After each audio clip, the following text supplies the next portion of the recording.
Christ. Therefore, clearly Marcion read the Old Testament. So while he maybe didn't think it was scripture, clearly the fact that he was able to use it shows that it was somehow useful to him. We're live. And I think that just goes to show with the historical record. I mean, us humans, fuck shit up all the time, but it doesn't mean we don't have a clue. And I think it's the same idea with the Old Testament.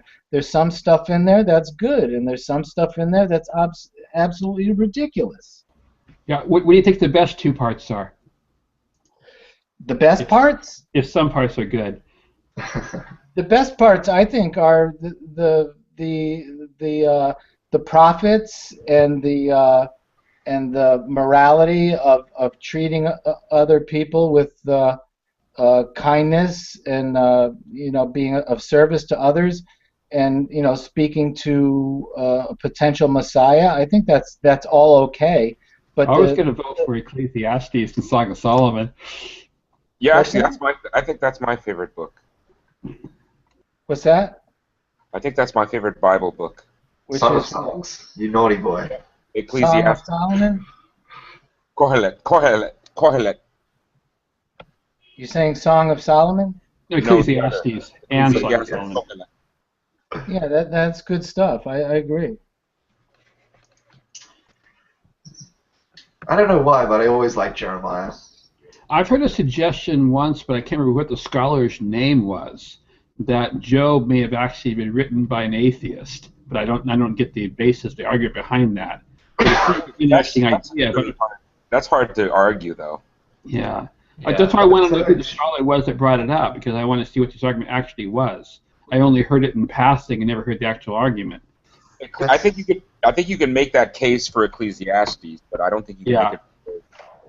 My favorite is the Book of the Wars of the Lord.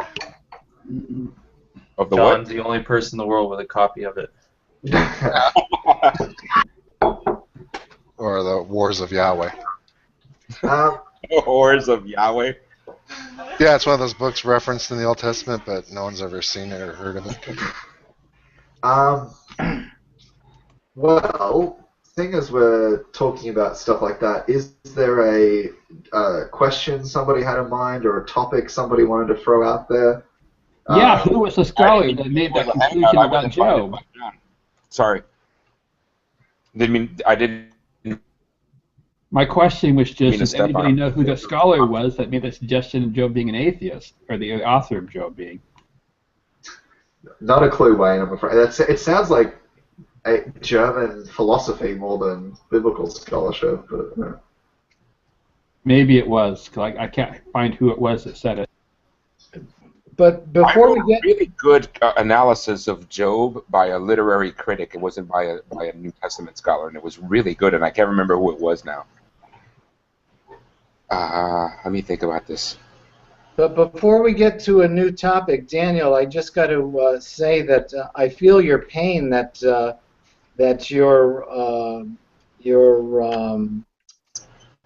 your potential, being a reasonable candidate has to be reduced to general applicability. To me, that's got to be really annoying to you for someone who has a very specific vision of what you want to do. It's got to be really annoying to you that you've got to kind of present yourself in sort of this general way. It's almost like presenting yourself as someone you're not. Just to give some context to what Frank's talking about, some of the graduate schools I've applied to require the GRE, which is a standardized test, and I got my results back, today, and I did okay. Like, I wasn't a standout by any means, but it was just a little soul crushing to know that I won't be as strong of a candidate because of how poorly I know algebra and quadratics and things like that. So, I'm a good math teacher if you need one. Well, I might need you in 2 years for the PhD applications. But a lot of the schools I've applied to do not require the GRE. And most of the people I've talked to who are faculty members have said, we don't really care about the GRE, especially at the master's level. So, you know, I'm not that stressed out about it. I'm more upset with myself. So to listeners out there, thank you for the concern, but I'm okay. We're going to make it work. So thanks for the support as always, geeks. Yeah, I mean, more power to you. Fuck those motherfuckers. Oh, dear. I see. Amen.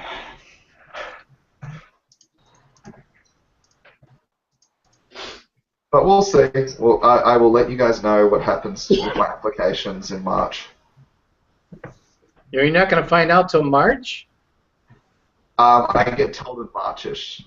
So at the latest, probably mid-March, I'll find out what happens. Oh, boy. Wow. You're going to be sitting on the edge of your seat. Holy crap. Yeah. We'll see. Fingers crossed.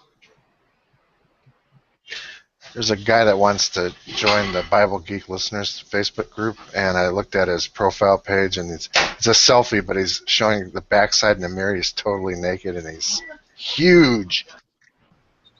I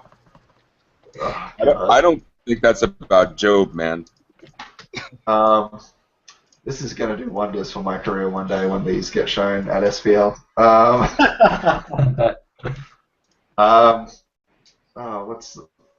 Something I did want to talk about, if people have permission, give me permission to segue. Please do. This is something I've been thinking about that you talked about. No way. That you talked about, Leon, that gave me pause to think, because John and I were talking about it today, and it's sort of been a discussion, biblical studies as a discipline. Something that I did find interesting is what schools I'm applying to, what departments they're in, what they're affiliated with, and Leon's comments before about, the future of biblical studies as a discipline. It did give me some pause to think about, like, where is this academic endeavor heading? So, does anybody have any thoughts on that, or am I just shooting the breeze to myself? My thoughts would be read Hector Avalos' book, man. It's really good. That's on my list also. I'm just going to ask if you can remember what his name was. Is that the end of biblical studies? Yes, it's really, really good. It's really poignant, though. You're not going to like a lot of it, especially because you're in that trajectory right now. The inside scoop. Is he basically saying that the skeptics can't salvage it? I mean, I don't really know what his thesis really is. No, he's saying that it needs reform, basically. Yeah. But there's also another book by it's edited by what's his name? We just mentioned him. Ladon. Yeah. Ladon is one of them. One of the ones, and then there's a co-editor, and I forget his name right now. But it's a book. It's one of his books which deals with a similar topic. Because I remember Chicago University Press published a book recently called The End of the Bible Scholar. Who wrote that? I'm going to have to look it up. So if Hector Avalos is just talking about reform within that discipline, then isn't having people like Daniel in there good for the discipline? Well, yeah, no, it's not just about attitude, it's about methodology. Yeah. The methodologies are broken. Daniel will be absorbed anyway. You will be assimilated.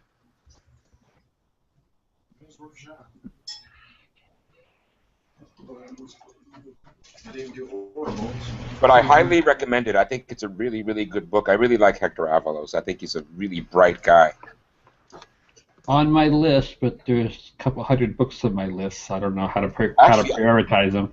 I think there are definitely some reformers trying to work out there, particularly in England.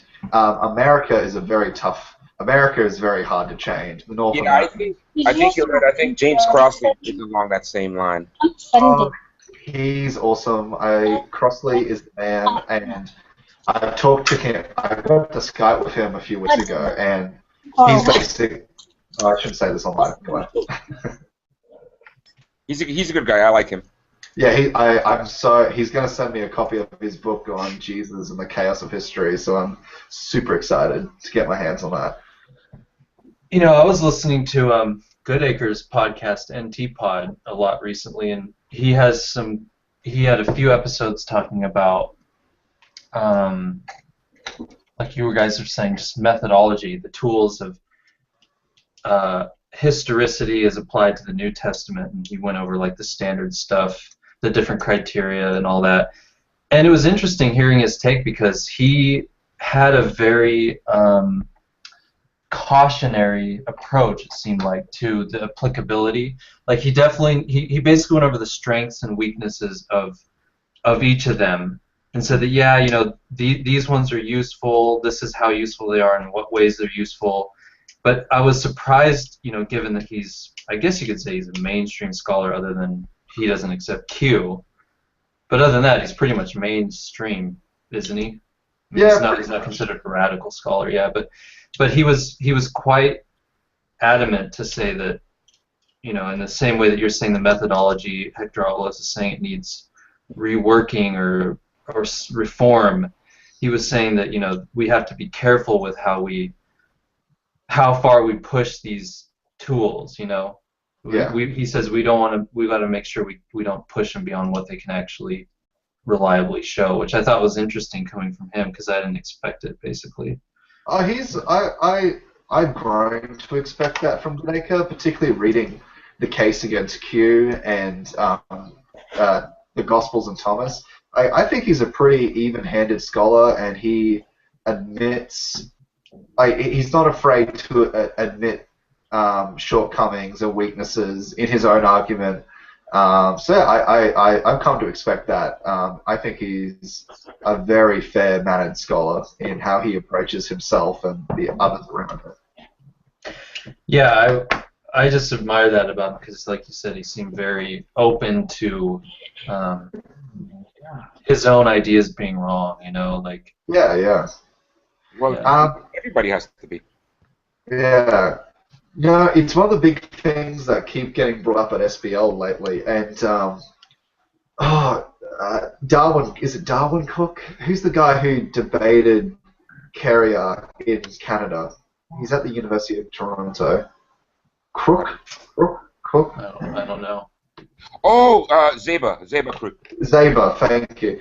Yeah, it's something that Dr. Crook is talking about a lot lately, and Crossley and others, not just beyond the whole criteria debate and methodology debate, but something that Crook foresees coming is scholarship entering a second no quest that basically eventually he thinks people will stop questing for Jesus because criteria is just going to demise that much that people will still write about Jesus, but not with the same like bolsterousness that they've been doing for the last 2 decades. Yeah, really it's interesting. What's that? There's no basis for any kind of certitude. It's all arbitrary. It's all maybes, you know. Yeah, and it's interesting that Crook, because what seems to be happening is that because something that Michael Bird from my neck of the woods in Australia, it's really interesting listening to where people think the next big things are going to be, because Bird's prediction is that because authenticity and criteria has come under such scrutiny, scholarship is going to re-examine the Gospels again, and that's what he's looking into. But Charles Worth thinks that Paul is about to be rediscovered yet again, that because this whole new perspective thing has started to wane on for a little bit, people are going to start re-examining the letters of Paul even more. I mean, isn't that happening already, don't you think? I mean, with Crossan's book and James Dunn's book. Well, that's the thing where I kind of think I agree with you that I think Charles is wrong. That I think Paul is being studied to death right now. Where other people like myself, people like Tyson, myself, and the Acts seminar, people are getting more interested in the second century because to figure out the first century more, we need to pay more attention by the second century. So I find it really interesting where people are putting their fingers on the pulse and what they're finding, what they're thinking is going to come out. Amen. Say it, man. Well, it seems like so much of what we take for granted about the first century comes from what we're reading from second century sources. So yeah, it makes sense. Well, something my professor from St. Francis in Australia talks about, Dr. Greg Jenks, and I really like this quote, and I'm going to butcher it, but, you know, the hardcore evangelicals want orthodoxy wrapped up in a neat bow by the year 70 or 50 to 70. The more liberal scholars want it wrapped up in a neat bow by the turn of the second century. But the more we look at like the diversity and the fights and the infights and the problems, that's just not the case, and nobody wants it to be the case. But no one is really looking at it that way. So that's why I'm really excited with Westar getting into the second century. I think that's where it's going. I think we're going to get closer and closer to finding out that this is really a second century phenomenon. Yeah, at least it seems like a lot of the settled what would you call it? The canonization. Well, that for sure. Even later too, but I mean, like a lot of the tradition. But codification. Yeah. A lot of the diversity was being weeded out by then. Exactly. Yeah. As Ehrman says, like the proto-orthodoxy was starting to coalesce. Yeah. You know, however you want to define it, or even if you think it's a valid term. I know some people don't even like to use the term, but whatever you want to call what eventually became Orthodoxy. Orthodoxy, yeah. See, a book I've been reading, Baker Academic sent it to me for review, and it's making me really rethink like ecclesial power in the second century. Is the original bishops. Trying to see if I can see the name of the author, but I can't, so I'm just going to have to Google. Stewart is the name of the author, and yeah, it's really interesting. Like Stewart points out, like just how little we know about presbyters. Like most of the information we have about the office of presbyter comes from like the 3rd, 4th century. So when people talk about having these roles in the 2nd century, we don't actually really know what a bishop, like how much power a bishop had, and the phenomenon of, you know, in terms of the city limits, like what happens when somebody in power, usually is just in charge of a city, starts to reach into another city that doesn't have these same sort of power structures. It's really making me rethink the ecclesial roles in the early church. It's a great book. I bet you a lot of... Sorry, John, go ahead. No, I just said probably a lot of the presbyters are women that just, you know. I don't think they had as much wide a scope of power and influence as a lot of people think, especially in the early 2nd century. I mean, just look, Athanasius sent out his list, his Easter letter with the list of the books he wanted to use, and it still took a while for that to really be generally accepted. You know, it took a long time even then. And, you know, if you go back to the beginning of the 2nd century, when there was even more diversity of opinion on what books are considered scripture, or, you know, what theologies are acceptable, etc., I can imagine it being even more cloistered, I guess, where certain powerful church figures just had a more limited sphere of influence. Yeah, it's really interesting. Stewart's argument is that, like, basically we have these airy pictures of people like Tertullian and Irenaeus, like how they emerge, like being called by God in their legendary stories. But when we sort of look at their writings and who they are, it's really interesting watching, maybe not the power shift, because there were these people in like Paul's communities who did have fairly good positions within a city, but it's really interesting, like these guys are educated, like they're educated people, they can read and they can write, they know philosophy, and that's the thing he really points out that's really fascinating to me, like why are these sorts of individuals being drawn to this faith? So yeah, it's a great read. That's actually a good question, I think. I don't think it's answerable, but it's a good question.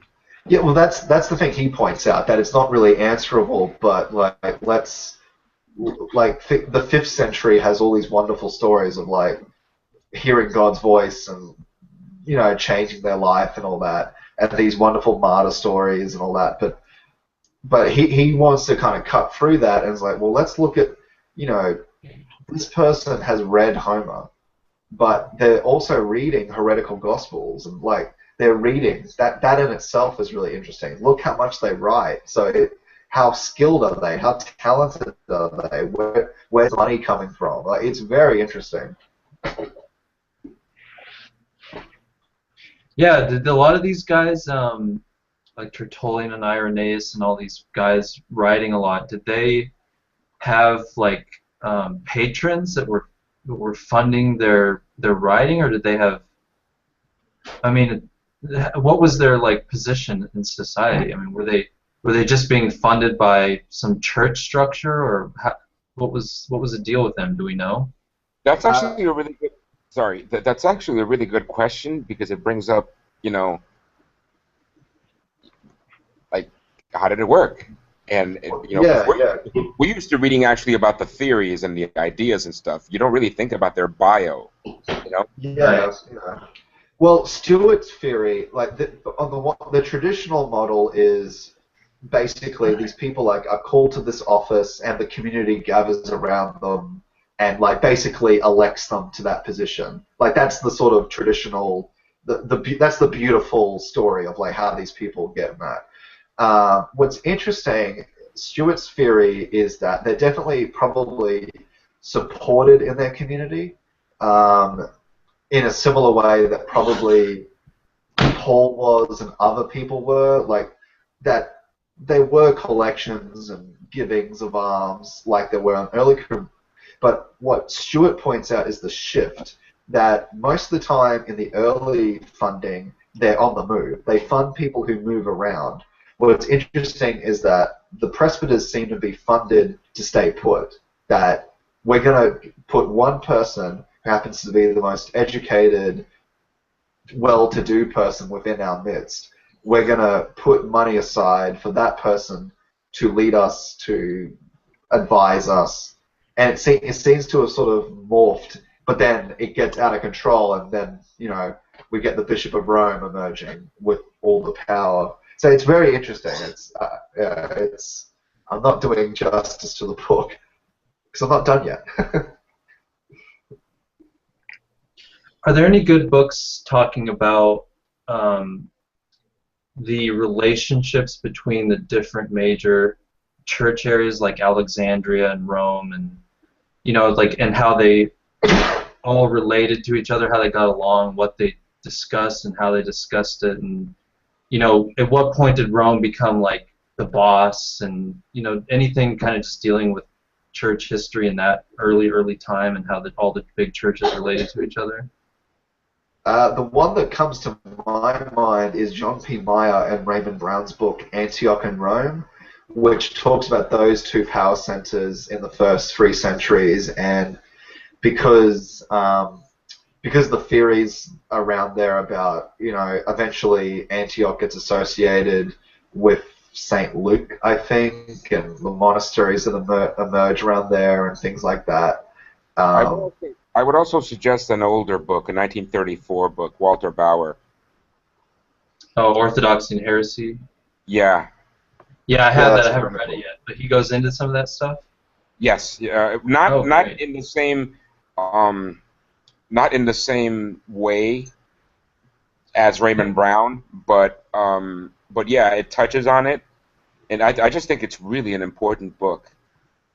Yeah, I always heard that Bauer's book was kind of looking at a bunch of different areas and seeing what's the earliest type of Christianity we have evidence for in these Yeah, but different areas. yeah, but that necessitates actually getting into detail. So Oh, okay. Okay. Yeah, well, I'll have to get to it. it's Yeah, I highly recommend. I think it's a foundational work. Yeah, a lot of people say that, so yeah. it's one of One of those. those books I've read. One of those books I read twice.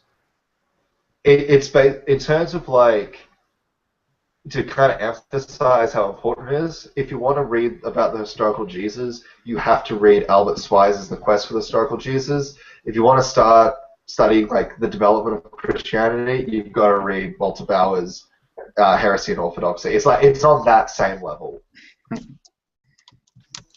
And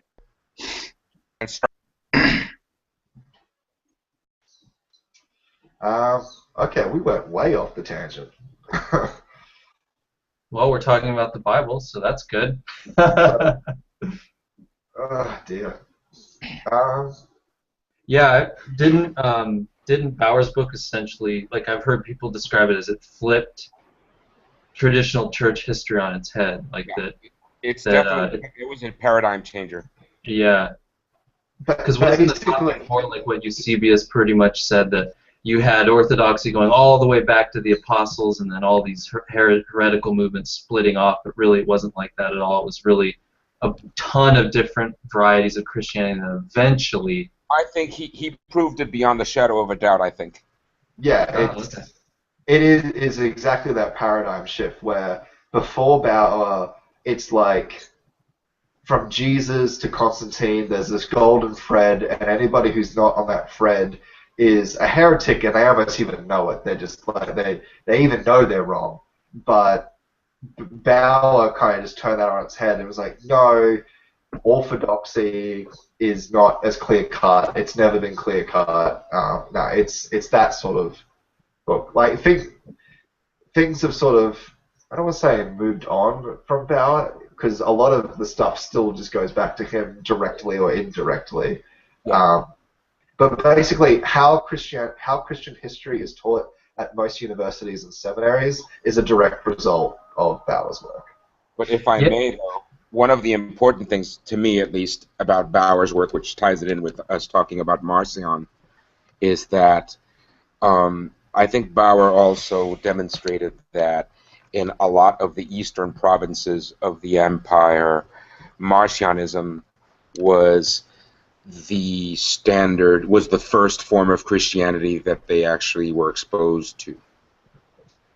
Yeah, and I've always been fascinated by that, because until I started really getting interested in like early church history, I didn't even know who Marcion was, and then like I've heard what you just said before. I'm like, wow, you mean some people's first exposure to Christianity wasn't through Paul or a Pauline church? Yes. Holy cow! And I think he really did a great job with that book. I think that book kind of blew my mind. It's a great book.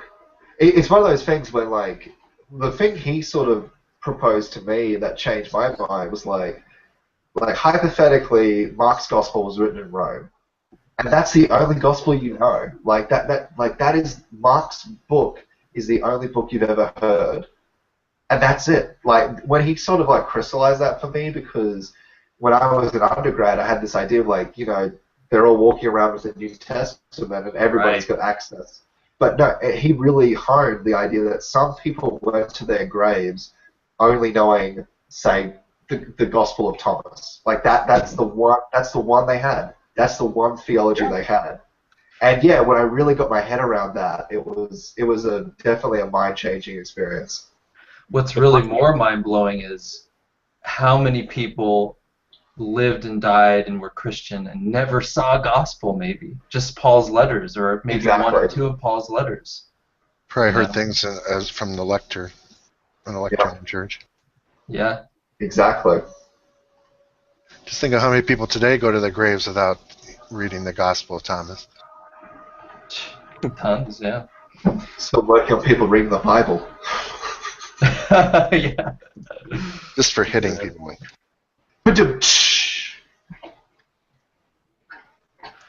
my friend's got a funny red button on his phone. Right, as soon as you turn it on, it's a little red button, and it does a rim shot like that. It's so funny. Nice. Okay, here's just like a stupid daydreaming question to you, because we've all talked about Marcion and how fast and things we wish we know. This is almost like a Clio magazine question, but if you could talk to one early church father, and I'm cutting, you're not allowed to go back to the first century, got to be second or later. Who would you want to interview? Who would you want to like have a chat with and get to know? Marcion. Marcion? Yeah. I think he's the most interesting early Christian to me. Origin. Origin? Why Origin?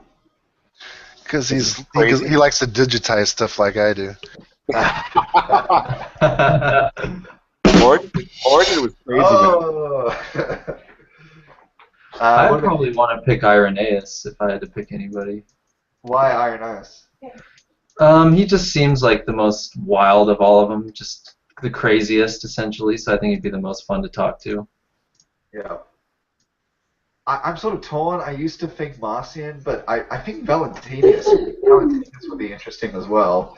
You know, get the lowdown from him, because, you know, normal churchgoer, like he started off as like a normal churchgoer, but then get the secret revelation, and he still goes to church, and I'm smarter than all of you guys. I think that would be an interesting chat. I think people are doing that these days. Have you heard of the Clergy Project? Yeah, I've heard of that. Yeah. Church father were you in an earlier life kind of thing, you know, like you see on Facebook. Oh, BuzzFeed. I got a question on before I can give my choice. Is Clement first century or second century? He's second. Which? Okay, I might pick Clement. If you're talking about Clement of Alexandria, he's second. Yeah. Second. BC. Although I have a pet peeve about Clement, the first Clement. What's that? Just when people are too certain about when it was written. Yeah, is that the one it's anonymous too, even? Yes, it's anonymous. It's There's not even anonymous, and people save the letter. It's so not a letter. Yeah, and weren't they saying too that he describes like how mean his because he's supposedly on his way to Rome, right? He's a prisoner, isn't he? Well, he's supposedly writing this. Ignatius is. I was saying. Oh, I'm thinking of Ignatius. Okay, sorry. Yeah. They get his daily beating and his writing pad. Right. I know, right? Well, that's the other one. Is Ignatius the Ignatian epistles? I think that Clement is not genuine, and I think that Ignatius is not genuine.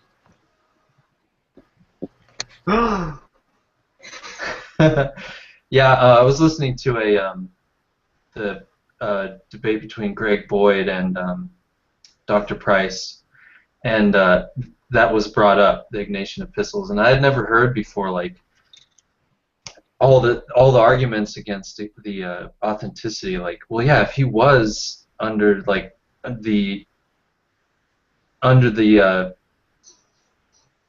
control of these really violent and overlords, prison keepers, or whatever you say, how was he able to write these? What was it, 7 epistles, right?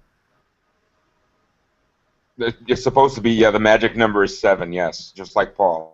Go figure. Yeah. How did he ever find time to write all these? Yeah, Canada Moss talks about that with their. That's a good book.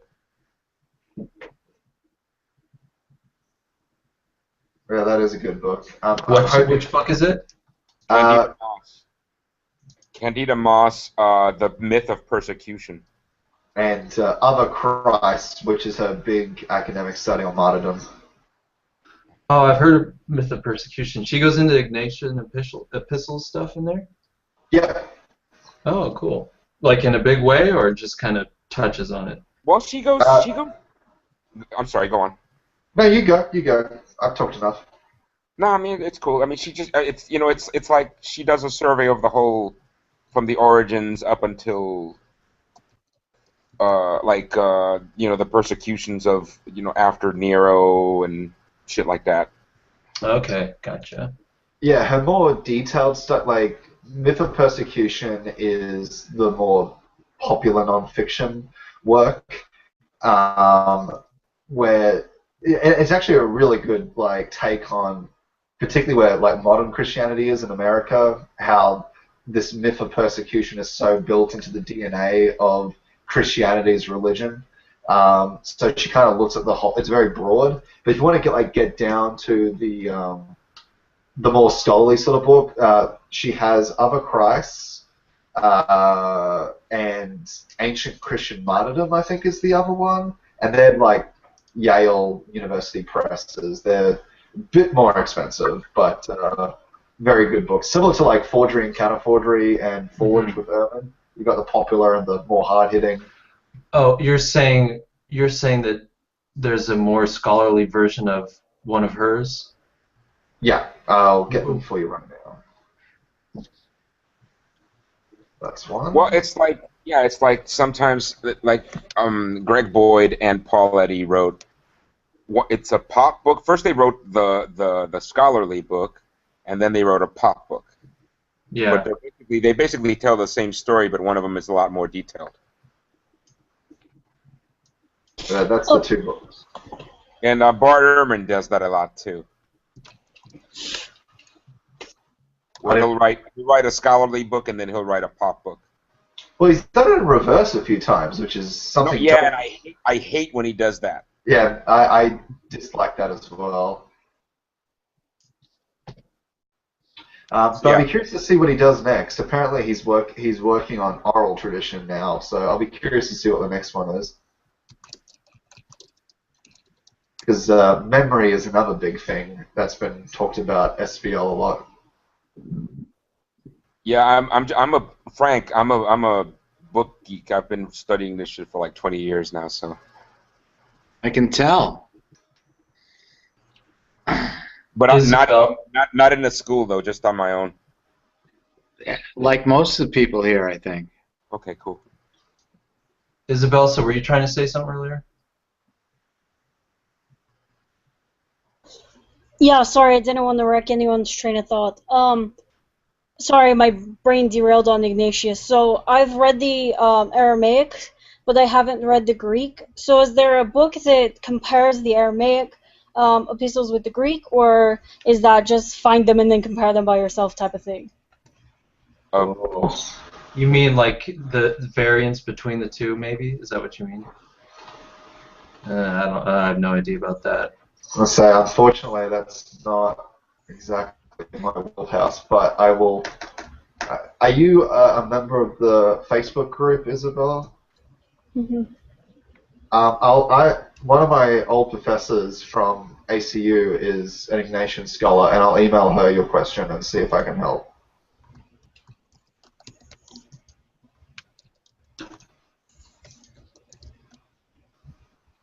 Pretty awesome you read Aramaic, though. Yeah, that's really impressive. Very impressive. It is not an easy language to learn. I wouldn't say that I'm good at it. It takes me quite a bit of time, but you know.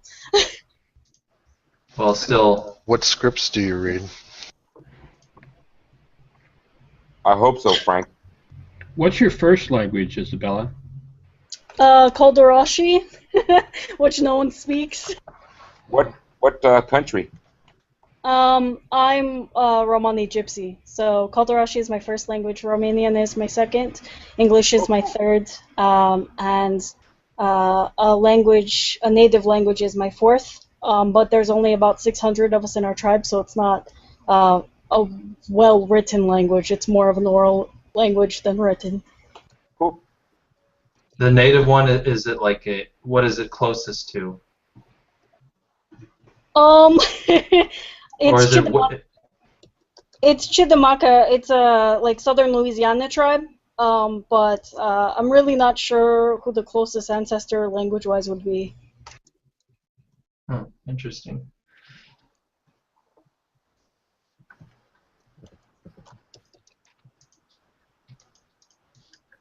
Well, your English seems pretty good. My mother's American, so that helps. I don't know if it helps. I'm just kidding. Very cool.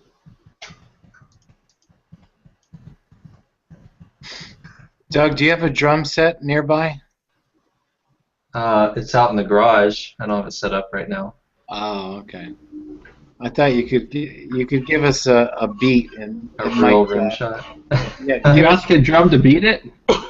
You No, asking Doug to beat it? no, just give us a beat might lead us to the next discussion. A drum roll. How about a drum roll? Yeah. Very something. dramatic. Yeah. You don't have a drum set, do beatbox. I'm not that good at that. A timpani roll. I don't really know how to do a drum roll though, but I got a peanut can here and a couple sticks. There you go. Oh yeah. Well, is this is Wait. our first hangout for 2014? Is it 2015? 15? Oh God, yeah. This is We'll our probably second- still be doing that in March. Don't sign any checks. Is this our first hangout for 15? I believe or- it is. Well, do we have any biblical studies resolutions for the year? Yeah, I want to read Schweitzer with you again, because I've forgotten most of it. That's my problem too. And I want to finish Strauss and then whatever Are else. you reading Strauss? Slowly, I'm trotting through it. Yeah. It's an amazing book. Everyone's got to read it. It's just amazing. You've got to read it, but it's long. It's such Yep. a long It's book. long and it's dense, but I think it's rewarding with a little Oh, effort. yeah. It's one of those books where you, for me, at least for someone like me, I'll have to read it 3 or 4 times to really get the most out of it. The thing people have compared it to is like you can't. It's like reading Marx's Capital. Like it's such a long, dense thing, but it's so important to like history. So yeah. Yeah, Marx was a genius. He really was.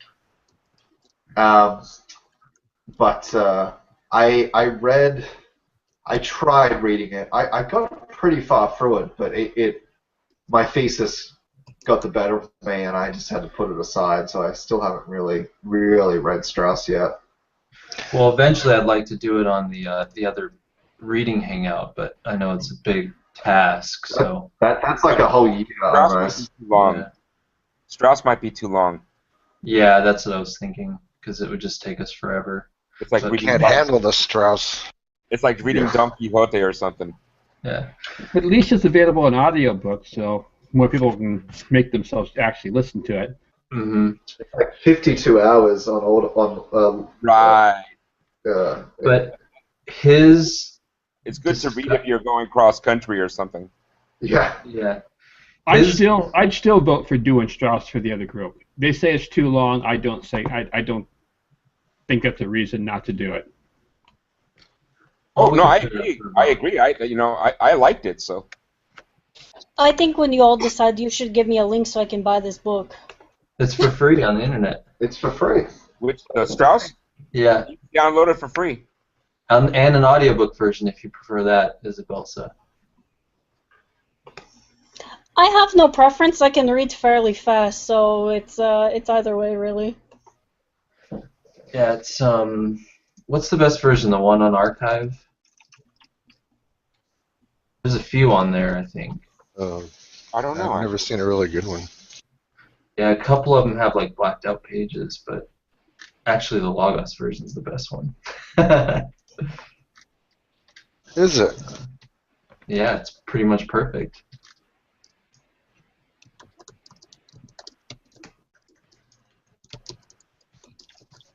But anyway, his discussions on the birth narratives and the baptism and the genealogies are just unbelievable. I mean, he totally deconstructs them. Like, I've never read anything as good as him on those few areas. Like he Strauss? just he's just so thorough. You know how I see Strauss?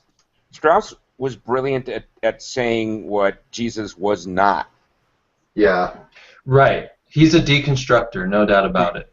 Yeah. He didn't put forth a positive theory, but god damn it if his negative theory wasn't just brilliant. For me, what's so genius about it is how he cuts both ways. Like where he cuts the rationalists and he cuts the supernatural. Like he just cuts everybody and deconstructs a lot of them. Where it's like, don't be silly. People don't walk on water, and don't be silly. The people who wrote this knew that Jesus wasn't walking on pebbles, and it looks like he was walking on water. Like it's like just the way he cuts down the line. Everybody is awesome. Yeah, he smashes rationalism into the ground for sure. Yeah. Yeah, we had to read in one of my undergraduate classes. We had to read like Ramses, getting tongue-tied. Brian Morris. One of the first Life of Jesus people. Brian Morris. Breda. Anyway, it's like we had to read a chapter of it, and it's just like total rationalistic, like, and if everybody it's literally the origin of that whole fable, like, oh, Jesus just told everybody to share their lunches, and that's the feeding. Like, yeah, it was.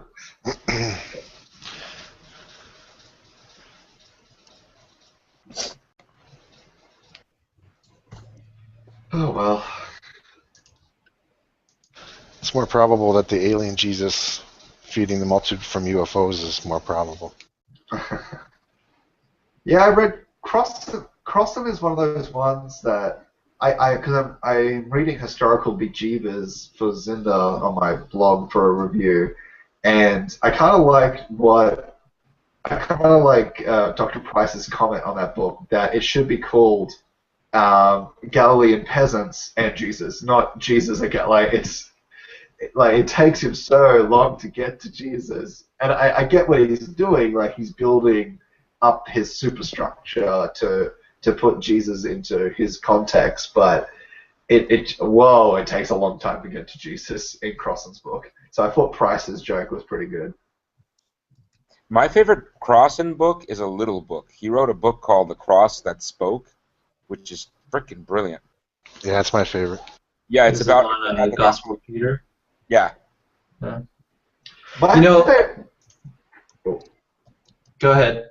I just say, like, I love his Gospel of John book. It's like he started off as such a promising John scholar, so it's very interesting to see him completely shift into historical Jesus. So it's his book on John, which is long out of print, really picks up a lot of Bogma sort of stuff. Is really good. I have a copy of his first book. His first book was a book about Borges, believe it or not, the Argentinian writer. About the Argentinian writer Borges. Huh. How do you spell that? Borjas? I didn't hear. Oh, okay. Gotcha. GES. Crossan wrote a book about that guy? Yeah, it's his first Hey book. Hey guys, did you know Crossan's got a new book out coming in March? No, what's it called? What's it about? It is. I just Google searched him and I found out he's got a book coming in March. How to read the Bible and still be a Christian. Oh yeah, I heard about that. I did not know he was doing a new one. Struggling with divine violence. Right now. Well, excommunication can really weigh on you. Yeah. He's on tour right now. He's coming to my town in March, so I'm probably going to see him. Oh, I'll have to check. Irvin's coming to my town in March, so I'm excited to get some stuff signed and ask some questions. I'm interested to hear that that's what his new book is, because last I heard he was putting a book together based on the genocidal maniac of the Old Testament. Well, it sounds like it's sort of what it's about because it's dealing with violence from Genesis to Revelation as the subtitle, and Yeah. He's been interested in the question of violence for a long time. So it seems to feed into that topic, but Oh, okay. particularly.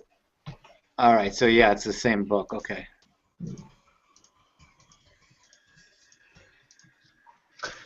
You know, there was a really interesting Goodacre podcast, going back to him, about the Gospel of Peter, talking about the cross that spoke. Yeah. And he said this interesting thing I'd never heard before, that it's possible that the Greek word there, I forget which Greek word it was for. I think it was for the cross, actually. That it could have been one of those, what they call, I forget what they're called, but like a holy abbreviation. And if it was that, it would have the sentence would have had a different meaning, to where the cross wouldn't have been speaking. It would have been Jesus speaking. I forget the exact details of it, but something where if it was an abbreviation and then like a copyist misread it and put the word for cross in it, it would have completely changed the meaning. So he was saying that originally he thinks the cross never was meant to speak. That There was it actually is just a. There's a link in the Bible Geek listeners to that article. Cool. It's been a while though, so good luck finding it. Hey Doug, is Domina Sakura the term you're looking for? Yeah, that's it. Yeah. If I recall correctly, I think he touches on that in the book itself, though. Which book? In the book, in the Cross That Spoke, he touches on that a little bit. He actually. You mean Crossan does? Yes, Crossan does. Okay, yeah. I was talking about. I heard this first on Goodacre's podcast, but yeah, I'm glad to hear Crossan touches on it too. Yes, Daniel, that's exactly it. I found it somewhere. I'm going to have him sign it when I see him next. I'm going to have him sign it. I got it on hardcover and everything. It's $5 on Amazon if people are interested. What's this book about? Cosmic eschatology? Is it just basically a book about Jesus' eschatology? I have to confess, I have not read this one. Okay. I bought it just because I saw it and I'm like, what the hell is Crossan writing about Bordicas for? And it was cheap, so I bought it. Cool. But I haven't read it yet. 1976 apparently is when that one was published. I think it was his first book. According to Wikipedia, that wonderful source of everything, his first book was called Scanning the Sunday Gospel, which was a lectionary reflection. Ah, okay. I'm ordering it right now. Take that.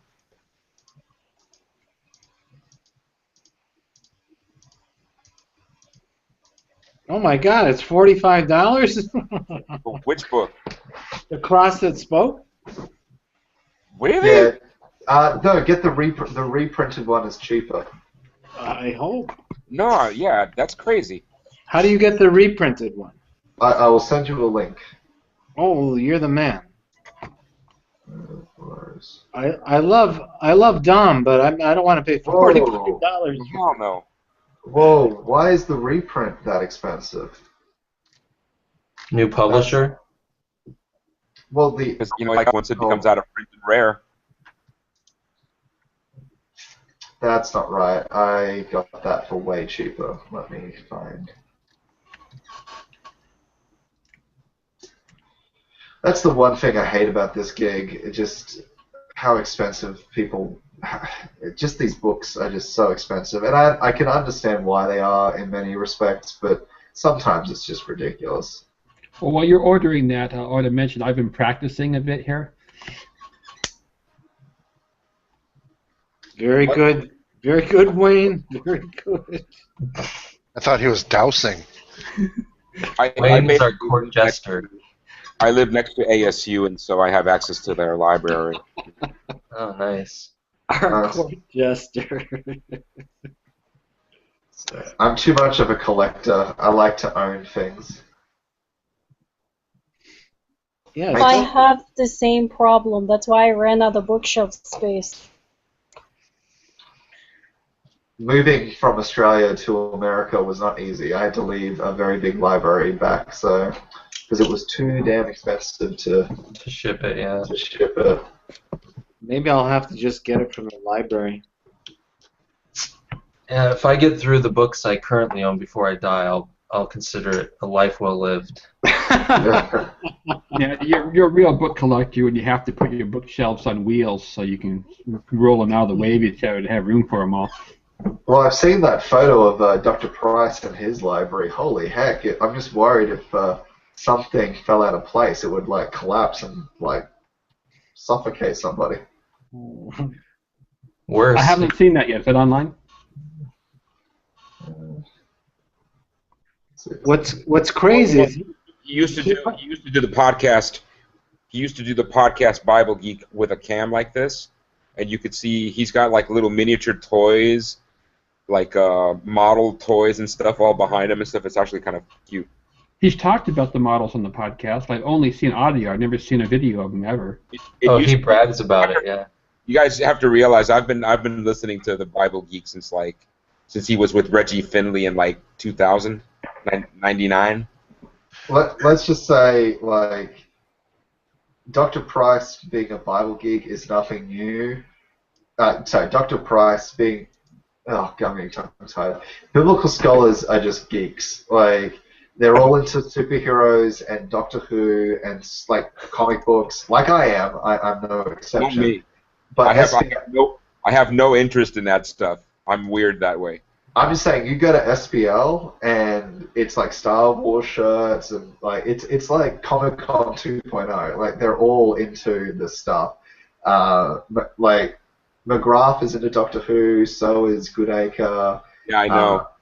I'm trying to think who else. Like lots of them are into Batman. So it's pretty awesome. But You know, Dr. Price, when he is on camera now, he's got like a weird angle on it, so you can't really see what's behind him anymore. You kind of get like a shot towards the ceiling. But he does still have that stuff behind him, it just you can't see it. dude, I know who you're talking about now. John. Someone keeps liking my posts on the Bible Geek listeners, and he happens to be naked in the photo, and it's kind of creepy. no, John, you let him in? I like that. No naked geeks allowed. Yeah, I just had to bring that guy in. That's the one I mentioned earlier. That's the one I mentioned earlier. He's an Aussie. See? Oh, no one is naked. I think that's a great idea. Watch your tongue, young man. The more nudity, the better. Come on. Oh dear. So liberating. Yeah, absolutely. I mean, after all, isn't that what we're after? Is the naked truth? Naked. Take off the perishable. Oh jeez. The spiritual body. Absolutely. So was Paul secretly a nudist? Is that what he meant by take off the perishable and put on the imperishable? I'm sure somebody. I have a new theory. argue that I need to work this out. Oh god.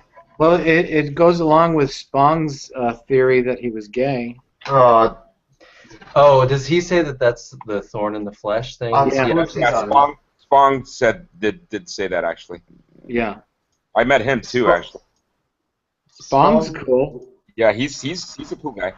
Yeah. He's a cool guy, but he's not a good biblical scholar. I'm just going to throw that out there. He's a great guy for what he's done for the Episcopal Church, but I would agree with you. What's that? I would think agree he with reads you. whatever he wants in the Bible. He does write good books, but I don't think he's a higher. Yeah, he's not into higher criticism. That's Yeah, not I don't think anybody regards him in the same way we do these other guys. Or actually, correction. He writes some good books. Yeah, when I was a liberal Christian, I was like way into Spongianity, as I've come to call it.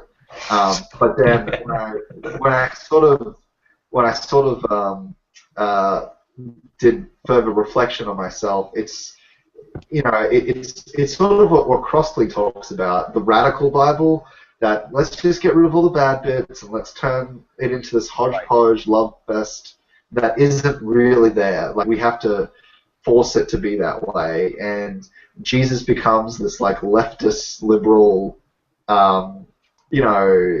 socialist, and so does Paul, and then the evil church comes and ruins everything. Like it's this new narrative that the emerging church is using to rewrite their history to make it like, oh, church bad, Jesus good. And it's just really interesting watching people like Spong do that. I have a bone to pick with him the next time I see him, because I saw him speak somewhere, and I went up to him and I started talking to him, and I asked him a question, and his answer was, read my new book. And so I did, and he doesn't answer the question in it. Oh, that's too bad. Right? And so I'm like, wait a minute, that's bullshit. Yeah. Maybe that's how he answers every question. I know. That's how most people with books do these days. What's your favorite flavor of ice cream? Read my new book. Right. No, but I asked him a question, and he says, oh, you'll have to read my new book for that. And I'm like, okay. So I got it, and I read it, and I'm like, this doesn't tell me shit. Daniel, I just wanted to respond to what you said there. Yeah, he might not be a great scholar, but he might have stumbled upon something because, like myself, I think I would tend to agree with him. I think Jesus presents the good shit that got missed based on all the nonsense of the church. So he might not be the greatest scholar in the world, but he might have stumbled upon something. Yeah, but that reading of Jesus is within its own framework. Like, you look at something, because then you have to do what scholars do to make Jesus that way. It's like, well, we really like the parable of the prodigal son, but we don't like Matthew's sheep and goats. So that's not really Jesus. That's evil church later making Jesus judgmental, and it's just cherry picking. Yeah. Yeah. I agree. And that's why I really like Crossley's work, when if we look at the kingdom of heaven, it's a theocracy. Like, no one would really want to live in this kingdom of heaven. It's this, like, tyrannical theocracy. North Korea. I don't know. I guess I have to learn the original languages more to defend my position, but I see him more as just presenting, the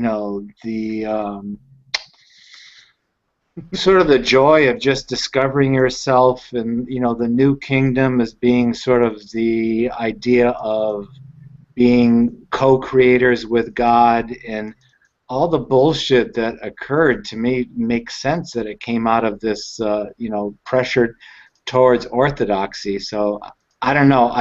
I tend to agree with that perspective, but I don't know enough about the original languages to defend my position. I guess the only thing I would challenge you on is, like, even if you just read the Gospel of Mark, the earlier, and that's ignoring everything else, like, the Gospel of Mark is the earliest witness we have to the life and sayings of Jesus. And we take that as completely authentic. Like, let's just go out on a limb and say that's it. Even that alone doesn't present that Jesus. It presents a Jesus who kind of has that aspect, but, Mark also has an apocalyptic Son of Man who's coming to judge the earth. Like, so even in the earliest testimonies about Jesus, you have this judgmental, eschatological fervor. There definitely is, like, love and peace and justice and, stuff against poverty. Like, there's really that there too. But what I'm saying is the two work together more than they work against one another than people like Spong want to admit. That's my 2 cents. Yeah, I just look at those apocalyptic sayings as being more representative of the authority that God was trying to establish in the advent of Jesus. That wasn't so much speaking of Son of Man coming in the clouds to beat the shit out of the Romans and the Jews, blah blah blah, but more speaking to uh, the power and authority we have just to overcome the base parts of our humanity. Sort of like the imminent kingdom as opposed to one that's coming. The kingdom within you, those kinds of things, and that's why I like Borg and Crossan, because I think they kind of have a similar view. Yeah, actually, when I was a historicist, I would have agreed with you on that, I think.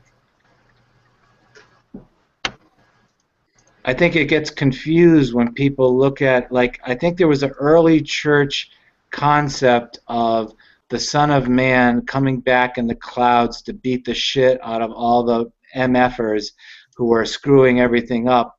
And they distorted that with what Jesus, in my opinion, what Jesus was trying to say was that by his coming, he was giving us all authority, which was establishing this new kingdom of power over, the worst parts of humanity. I don't look at it as like he was a failed, he was a mistaken apocalyptic prophet. And that's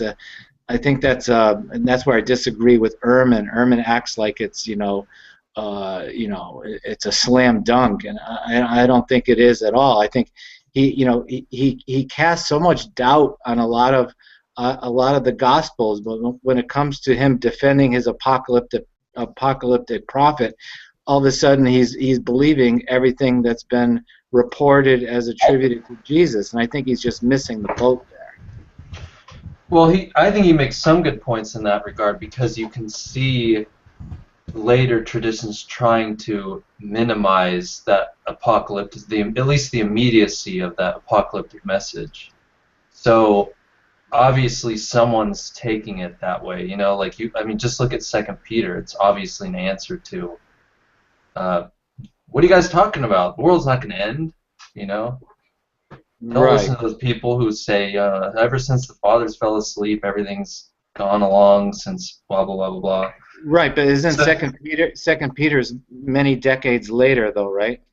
Right, but what I'm saying is that the apocalypticism seems to have been an early component, maybe not original, but an early component, because there's a preoccupation in later tradition trying to correct it, quote unquote, or reinterpret it. Yeah, so it's something that's there that they're having to deal with. No, I hear what you're saying, but I think it's just a misunderstanding of what he was saying. I look at it more like he's trying to give people who are impoverished the concept that they were empowered from on high, because God is not a respecter of persons. So that by believing in him and what he represented, it put everyone on a level playing field.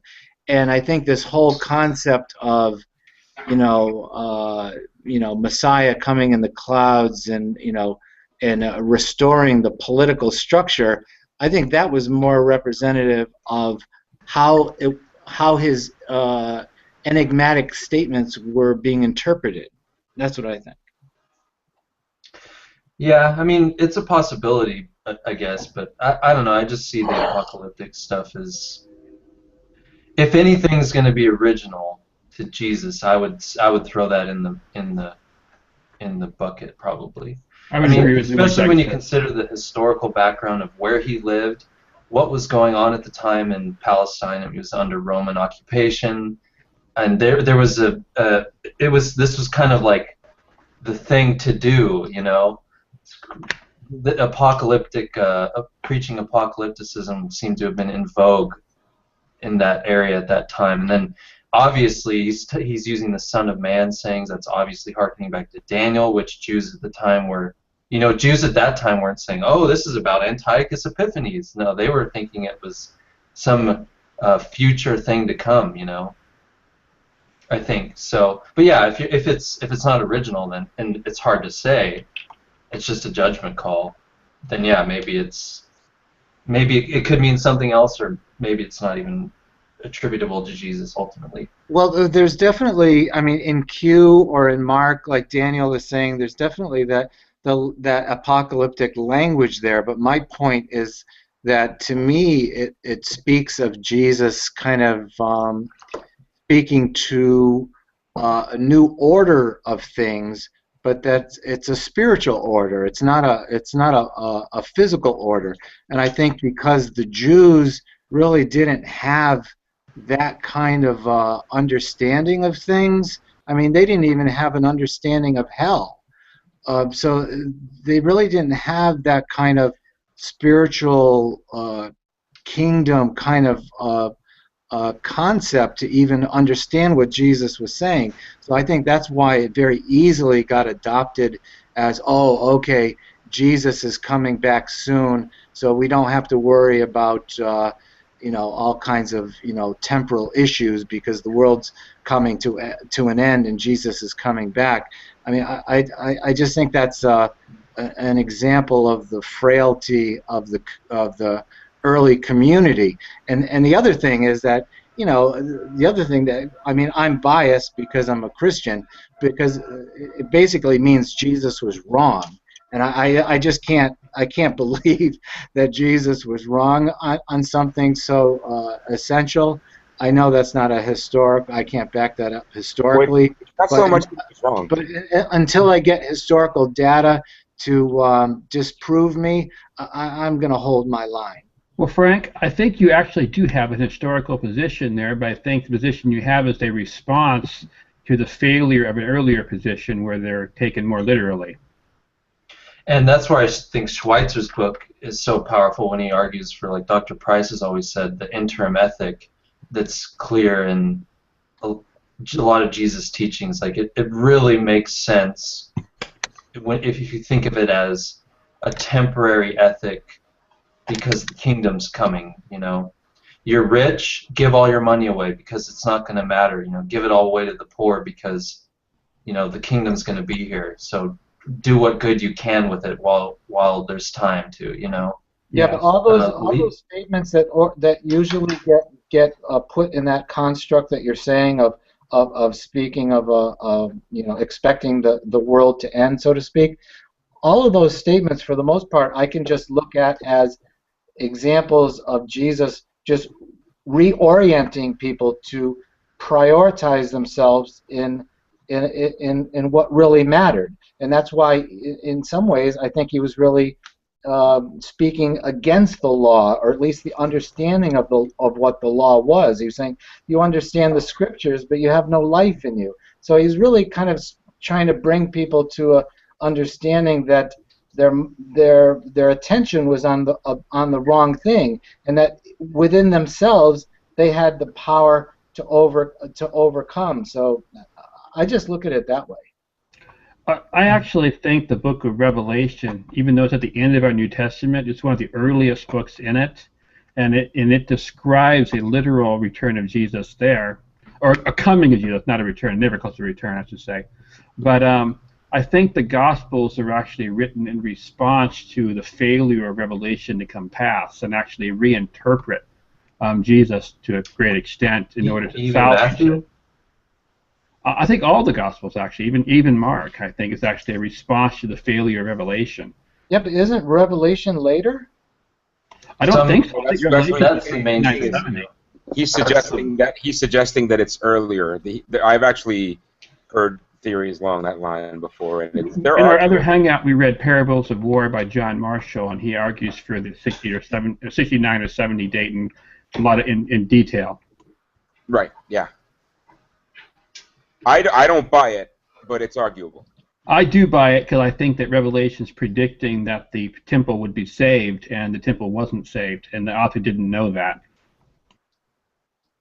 Yeah, he makes interesting arguments. For anyone that hasn't read it, it's worth reading. John W. Marshall. He's a professor of New Testament at what school in Canada? Montreal, I think, or I can't remember.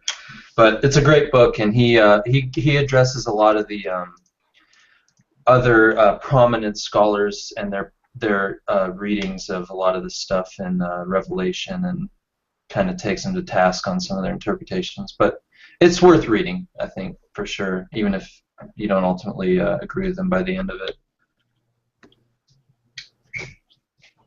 David, you know me really well. That's really eerie. But anyway, my point was I think a lot of stuff in the Gospels is later than that, and it's basically trying to salvage Jesus from the failed prophecies in Revelation.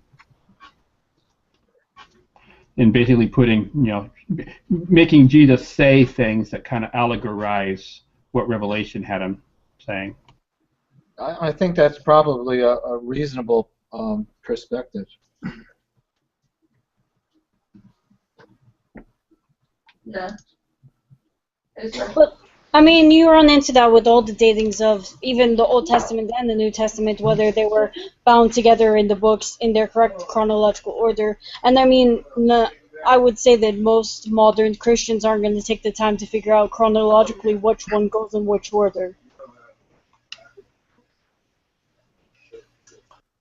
Well, yeah, they don't care what order anything came in because it was all God breathed. So get with the program, people.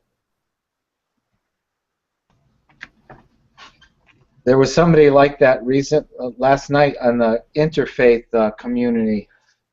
And oh my God, he was a literalist, and he just like took over the entire conversation, and like nobody could say anything because he had an answer for everything. It was it was terrible.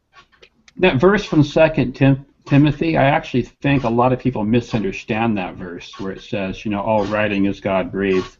It doesn't say scripture, by the way. It says writing. The Greek word is there. It's a generic word for writing. It is not a word specific to holy books of scripture. And basically, I think the author there is giving a nod to the fact that the New Testament that was coming together at that time had works from different sects in it. It combined some proto-Catholic stuff with some Gnostic stuff and tried to smooth them all out. But I think he's basically saying there that all writing has some value. And we shouldn't discard some of these writings just because of the heretical groups they came from. Yeah, I would agree with you. Well, guys, I need to get going. It's way past what time I promised I would stay, so I'm in trouble. But thanks for a good hangout, everybody, and safe travels, and see you on the blog, see you on the Facebook, and see you in the hangout next time. Bye. Yep. Always great seeing you, Daniel. See you, Daniel. Thanks for coming.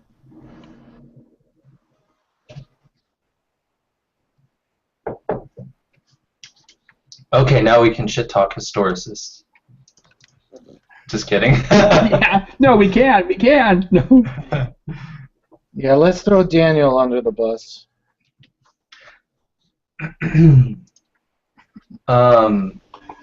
No, I had to retake the test.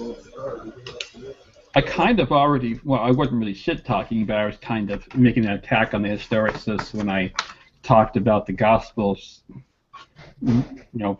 reimagining Jesus from what Revelation had. I mean, that's not really a position consistent with trying to get history out of the Gospels. Actually, if I'm not mistaken, Ken, it touches on that in Carrier's new book. On his new mythicism book? Yeah, his Carrier's book. Carrier's book posits that, if I'm not mistaken, I mean, I don't have it in front of me, but he posits that Revelation might be earlier, and Hebrews is probably earlier. I agree on both of those. Well, yeah. Go on, Isabella.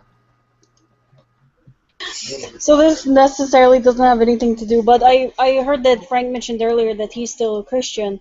After, spending so much time with other people that have done so much historical research and done all this research for years, how do you find the ability to still be Christian? Just out of curiosity.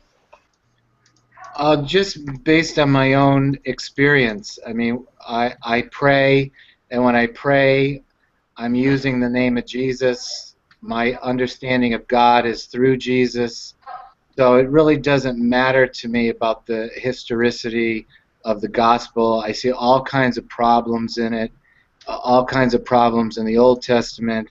It really doesn't matter to me. I'm a better person today than I was 35 years ago when I became a Christian, and it's not because I bought hook, line, and sinker all the BS that most fundamentalists think is holy.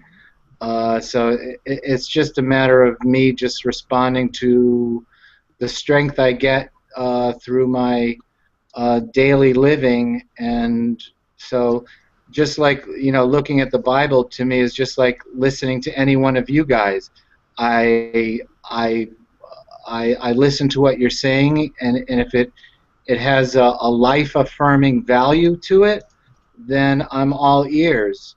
And it's the same way with my understanding of Jesus. If it's benefiting me in developing me as a person and developing my ability to serve other people, great. But if it gets in the way, then that's a red flag to me that it's probably a product of historical BS.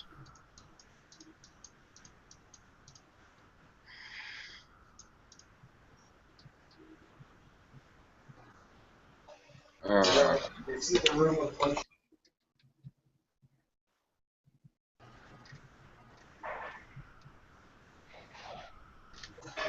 But I mean, that makes sense. If it's life affirming to you, then I mean, why not accept it? I mean, yeah, we can historically debate everything given everything's existence. I mean, we have a lot of free time and a lot of intelligence to do so. But, if I guess if it makes you happy and that's what, flows best with you, then go for it. yeah, but then you could say the same thing about E. E. Cummings, and I'm down with that. What's up with E. E. Cummings? Well, it just occurs to me the way you were describing it about life affirming and beauty and all this stuff, and you could say that about any kind of poetry, really. And I get that. Yeah, Yeah. I mean, Not mine. I just can't deny how my faith in Jesus has transformed my life. So it doesn't really matter to me. These historical things to me are just all very interesting. That's why, like, I posted, that Crossan says that, well, most victims of crucifixion, their bodies were ultimately left to be decomposed and eaten by dogs. I'm okay with that. It doesn't matter. It doesn't matter to me what happens to the body. Yeah, but what kind of Christianity does, what kind of a Christianity? Because if that were true, then there'd be no resurrection. And without a resurrection, is there Christianity? No, I'm saying it just to me it's just if that were true, which I'm thinking it most likely is, then it's no different than all of us are. Just our bodies are going to be decomposed, and I agree. if there's an afterlife, then there's an afterlife. So it really doesn't matter that Jesus was bodily resurrected. What matters is that what he represented was true to the nature of God, and if we can respond to it in a way that changes our lives, awesome. It really doesn't matter to me if he's bodily resurrected. It doesn't. That's really not the issue. But so you see resurrection as a metaphor, then? I do, obviously, because I'm not a believer. But Yeah. But do you see resurrection as a metaphor, then? Yeah, well, just the sense that if we have a soul, our body decomposes and our soul goes on. Well, why should it be any different with Jesus? You know what I mean? Oh, because he's the Son of God, his physical body had to be raised. I mean, it doesn't make any sense to me. It shouldn't matter as far as what we're investigating here. We're investigating probably the most influential person who ever lived on the face of the earth. And having said that, historically, I totally get where Carrier is coming from, and Price and these mythicists. I understand they're being true to their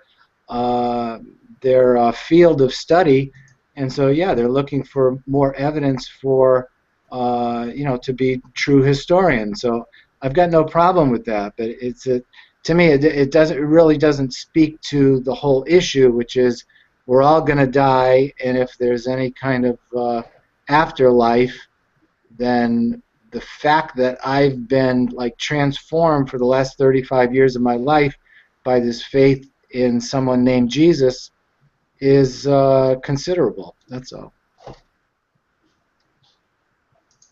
That's a big if, though. I actually think that in the Gospel of Mark that the resurrection is meant as an allegory. Christ basically stands in for the kingdom of God, and the death of the kingdom of God has to do with the destruction of Jerusalem, but the resurrection of the kingdom of God has to do with basically the Christian community, or the Jewish Christian community. I don't think there wasn't a distinction at that time yet. Still surviving afterwards, and being even more prosperous, and even being a better kingdom even. I've been saying for years that the insistence on a physical resurrection is a misunderstanding of a Pauline metaphor. Yeah, I agree with that. I mean, that's where I land with Borg and Crossan on that. It really, the empty tomb, it really, to me, is a non-issue. So, I'm in agreement with them on that. I think the empty tomb, Mark is basically just pulling in from the Old Testament, and there's a verse, either in Isaiah or Psalms, I forget which, that actually mentions an empty tomb. Interesting. I forgot the context that it's in, though. Maybe one of you can remind me. I actually, I have to go because it's getting late here, and I have to get up really early because I have to travel tomorrow. Well, it's good meeting you, Leon. I hope you'll see. Thanks for. Likewise, this is my very first one, so thank you. I enjoyed it. Yeah. I don't always come to these Tuesday hangouts. I usually always make the Sunday ones with the SOBs, but the Tuesday one I'll make maybe once or twice a month. I just joined that group, so I'll be joining that group for the Marcion Mull book. Oh, great. I wish you'd joined this group sooner, Leon. This is my first one, so. Yeah, well, thanks for coming. Very much appreciated. Guys, have a beautiful night, and I'll. Good night. Wayne, it's Isaiah. Thank you. Do you remember the verse and what the context was off the top of your head? I just joined that group. No, but I could pull it up. Well, I'll worry about it later then.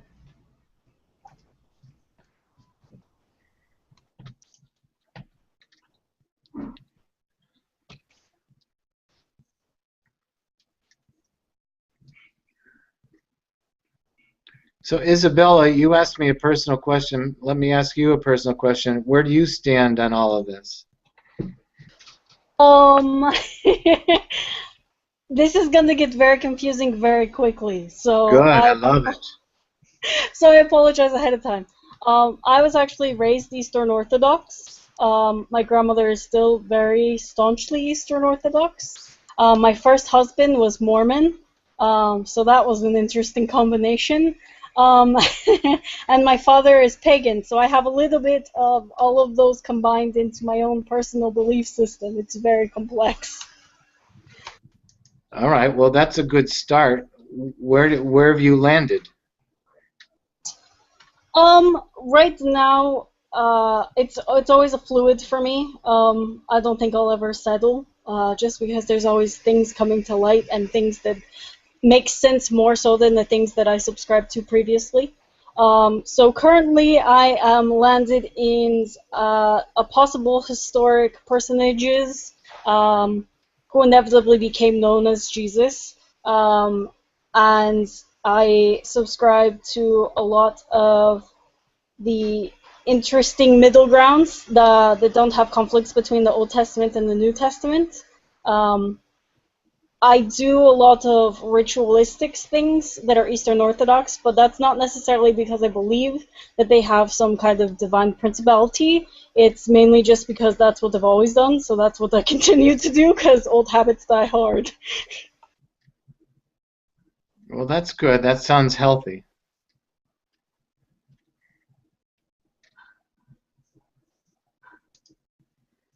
I can't say that of many literalists I've run across. Literalists, I just don't I don't see anything healthy coming out of their behavior. They just seem to be just obstreperous and intolerant and narrow and unflinching and just a total mess. So I love it when I hear someone is uh, in a fluid place. So that's great. They're also very poor representatives of their point of view. And, you know, sometimes I feel even further away from Jesus after hanging around literalists and people like that. Absolutely. I mean, and to me, John, that to me is one of the best red flags of what they're saying. You know, if what they're saying is absolutely true and it's life affirming, then we should be seeing something along the lines of wisdom, tolerance, patience, whatever. But more often than not, you see the opposite of it. So I totally agree with you on that. And like you say, you know, if what they say is true, then they really don't need those people acting the way they do in order to spread the message. You know what I mean? No, absolutely. I'm with you 100% there. I live in Topeka, Kansas, which is home of the ever-famous Westboro Baptist Church, and they are quite literally the most ridiculous literalists I've ever met. In fact, I like to stir the pot and annoy them, and because they take biblical context way out of context, and I'm like, well, here's the actual context, and then they get really frustrated. It's pretty entertaining. Yeah, we could have used you last night. I just didn't have the. I didn't feel like it was going to be fruitful for me to challenge this literalist who was being taken to task by someone. I forgot her name. I think she called herself B something. Her name is Kylie. Befuddled, she calls herself. And so for about an hour and a half, she just took this guy to task at every at every step. And I had to give her credit afterwards. I said to her, if I were God, I would shower you with kisses just for the fact that you were so patient with this guy. I I had to just like excuse myself for 10 minutes and go get a pack of cigarettes, which I hadn't smoked for 3 days, just because I couldn't deal with this guy. David, technically they're primitive Baptist, and I use that loosely. So, well, in essence, yes, they're very similar to 15th century Calvinists.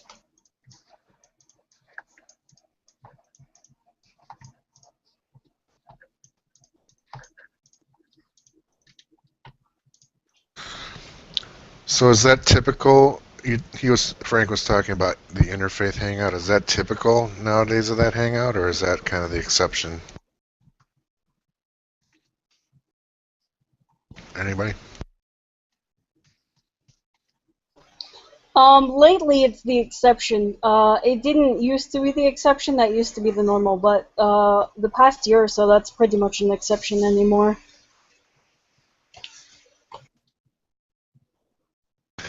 Yeah, because I thought the intent was to get people talking congenially and exchanging ideas rather than debating like they do in every other freaking hangout.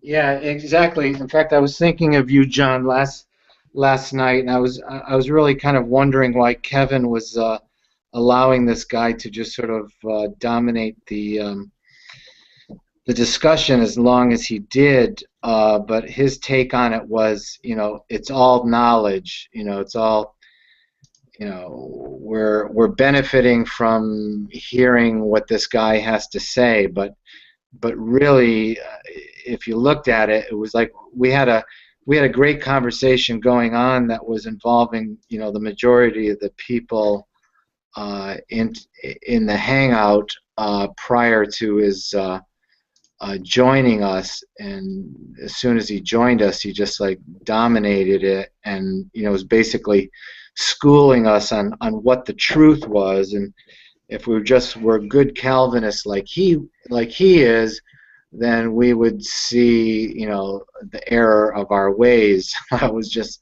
like, oh my gosh, and then at one point Kevin just like left and left me, this guy, and I think Aberin, and this girl, she calls herself Befuddled, to deal with him, and I don't know. I didn't feel like it was my place to tell him, this wasn't the place to do it, because I don't have that authority to say it. But it certainly put a kibosh on what we were doing. But isn't kind of Kevin and Anomaly in charge of that group, like basically the admin of it? Yeah.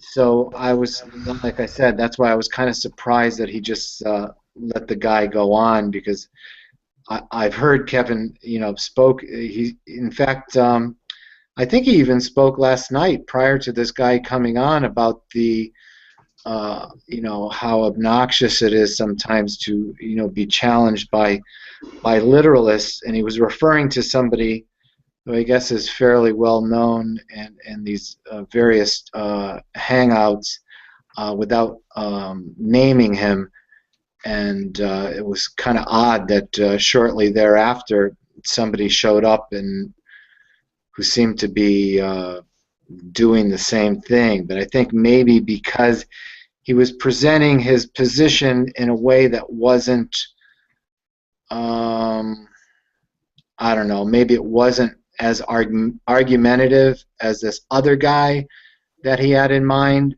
that he was sort of allowing it to occur in a way that was, I guess supposed to be educational for anyone who wasn't aware of the literalist position. Well, that's hard to believe, because if you're in any Google Plus Hangouts for any length of time, you pretty much got it. You've been exposed to it.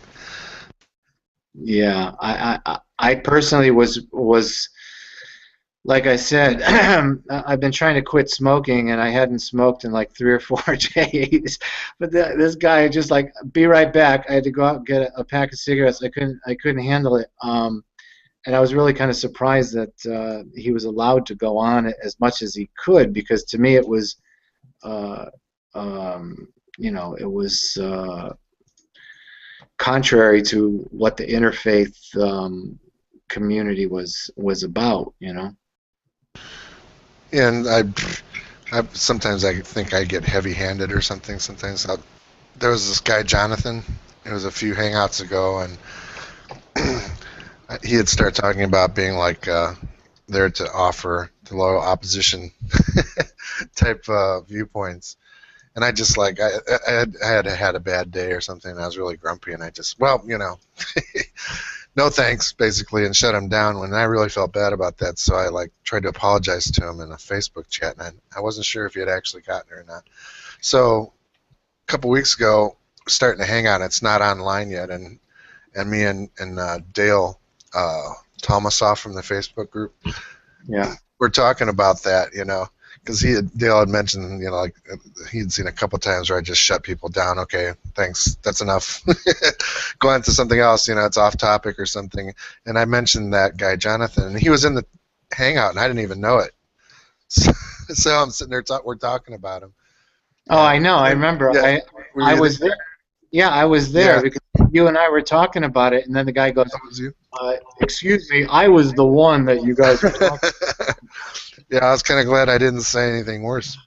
Put my foot in it really bad, No, but I think it was good, because he at least was sort of understanding that it wasn't the format for him to be proselytizing. So I have to give him some credit that given his sola scriptura kind of position there, that he was willing to sort of back down and acknowledge what the format was. Whereas this guy last night he just didn't seem to give a crap. He just was just kind of doing his thing, and I tried to interject some objections to what he was saying, and I tried to do this and that, and so it could have turned into a situation where he was sort of respecting my difference of opinion, but instead he took a Calvinist position that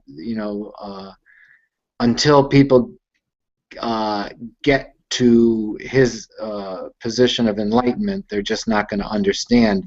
And he just did it for 2 hours. So it wasn't very interfaith. Well, I respect guys like Jonathan who do come back, continue to come back and listen. Even though their views are probably so divergent from what we're discussing, but is at least open-minded enough to listen and perhaps learn. But I just didn't want him. I didn't want him to feel that he could never say anything. I felt bad. That's what I felt bad about. Yeah, well, I think that's good because I think he showed that he got that message. So I think he got the point. Yeah, and Doug was late for that one, so he didn't actually get a chance to participate in the merriment. Yeah. Was this a Bible Geek Hangout? Yeah, I think it was, wasn't it? We were off. It was the off-air part before the show. And just me and Frank were talking, maybe a couple other people. Gotcha. Yeah. So I was going to tell you about that. Every time I thought of it, I forgot to just mention what happened. Yeah, it was embarrassing, but at least, like I said, at least he seemed to respectfully defer to the rules of the Hangout. So that was a good sign. Yeah, it's not just a difference of opinion. You have to at least be to accept a certain framework of discussion. It's not like you are in a scientific evolution hangout and you come in as a creationist and just want to spout off, just to give your differing opinion.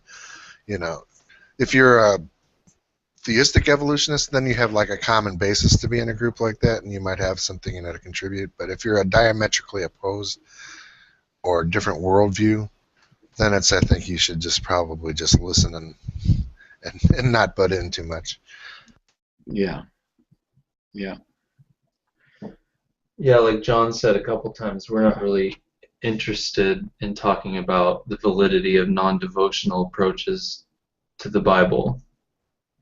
I mean, what do you say, John? We take the critical approach for granted, and we're not. Right. This isn't the place to talk about the validity of that approach as a whole, but obviously we'll talk about the validity of some of the parts and tools within that approach, like we were earlier with historical critical tools and stuff like that. But well, I think those viewpoints might come up, as part of critical discussion, but it's not the focus. It's not there to discuss specifically. Well, I think overall, I've seen, in the short time I've been participating in these things, there definitely seems to be a less of an interest to hear out apologist viewpoints. So yeah, I mean, that's by design, yeah. Yeah, so that's my point. Is if it's once you determine that's what the landscape is, then for someone to think that all of a sudden we're going to be interested in their apologist positions, it's really not the place for it. So I was kind of surprised that Kevin didn't, or even Reuven. I'm going to even grab you in this, Reuven. I'm surprised that either Reuven or Kevin didn't redirect this guy, or at least to try and minimize his soapbox advantageousness. Well, that's the hard thing with interfaith is certain religious approaches have a fundamental incompatibility with interfaith dialogue in the way that, like, Kevin wants to have interfaith, because they're just exclusivistic, as that's part of the dogma, So there's no way around it, I think. There's no way around what? The fact that certain approaches to Christianity in particular are just exclusivistic, and that's all there is to it. I mean, Jesus is the way, and there's no room for anything else. And if they believe that that's the truth with a capital T, I mean, it's obvious that they're going to come off as not being as open to interfaith dialogue in the way that, like, Kevin wants to have it, But you got to have some ground rules, that just the bottom line is that this is not the place for that kind of interaction. If you're not willing to do it that way and be tolerant, listening, and discussing rather than pontificating, then it's not the hangout for you. Because there are plenty of those around. Yeah, and just based on what you're saying there, Doug, I mean, in a lot of ways, there's no difference between a fundamentalist and my own position as far as the ascendancy that I attribute to Jesus. But based on what the purpose of these hangouts are, I can see that it's based on encouraging discussion, encouraging education, encouraging the support of different views. Therefore, that's why a lot of the time you'll just see me sitting here and I'm just listening because I'm learning. I don't jump in because I'm a Christian and I want to set everybody straight. Oh no, you guys are wrong. Jesus is Lord. What's wrong with you people? I mean, it's just totally not the place for it. So some people don't get that, and I guess that's my point. Was I would have thought Reuven or Kevin would have redirected this guy so that he's not sitting there pontificating for 2 hours. And God bless this woman who was willing to challenge him every step of the way, but everyone else sort of slowly left the hangout because it was really obviously not a group discussion. It was this guy pontificating and this one woman challenging him.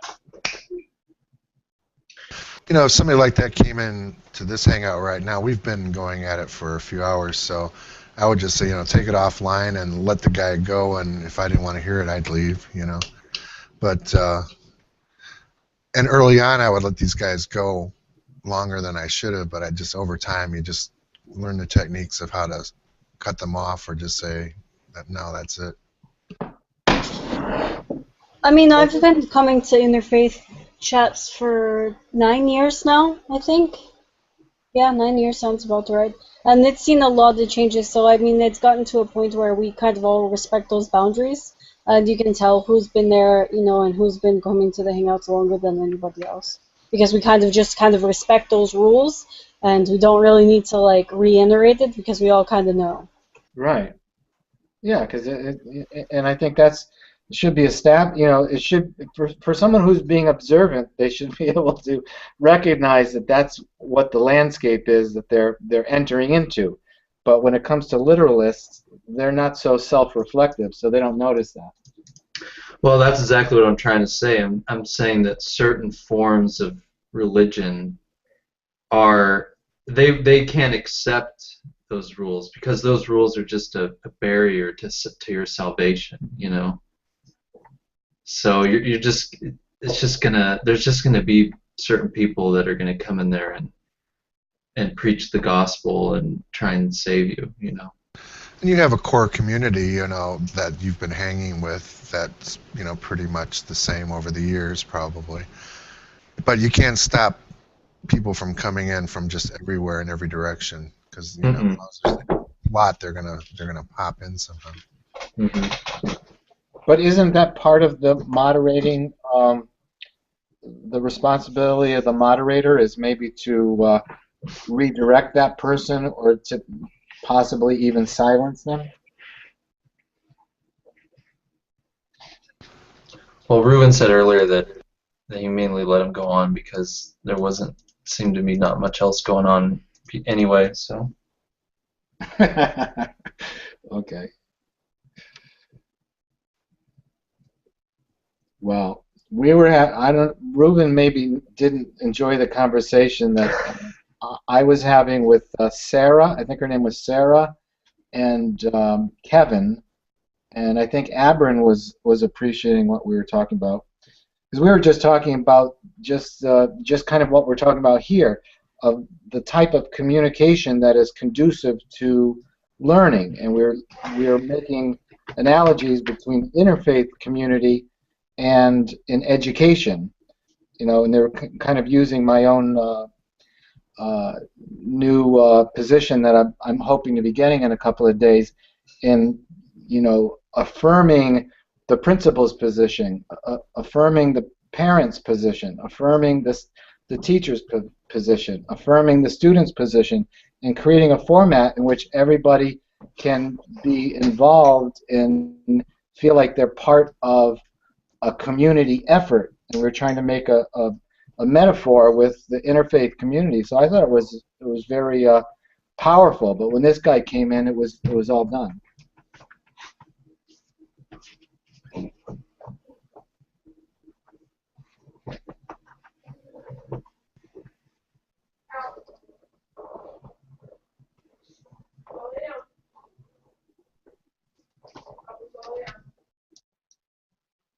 Which I think I kind of started the situation when I didn't realize he was a literalist, and I kind of spoke out and saying, I've yet to meet a literalist who presents sort of a tolerant position of other views. So he kind of jumped in and felt emboldened to defend the faith.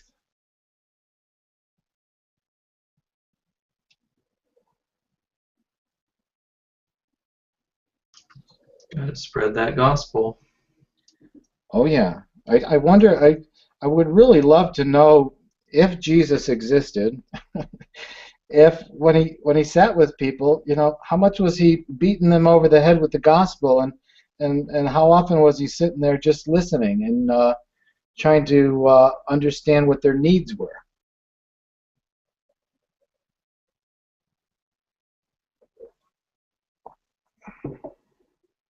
I mean, I can't think that he would be sitting with prostitutes and drunkards and the refuse of the communities, and was just always on his soapbox. I think a lot of the time he was probably just a good listener. That's one thing interesting in the Gospels that you brought that up. I can't remember any instance where an account of Jesus' teaching really starts out with him listening to what somebody else has been saying and stuff, and and then just having his response to that. It really does seem that every instance of his teaching is just the gospel writer putting words in his mouth for what the gospel writer wants to say. Exactly, and that's why I don't mind. That's why I love this historicity methodology, is because it makes a lot of sense to me that we've really kind of created Jesus to be this figure, and if he historically existed, which I think he did, I think he was much more diplomatic than the Gospels show him to be.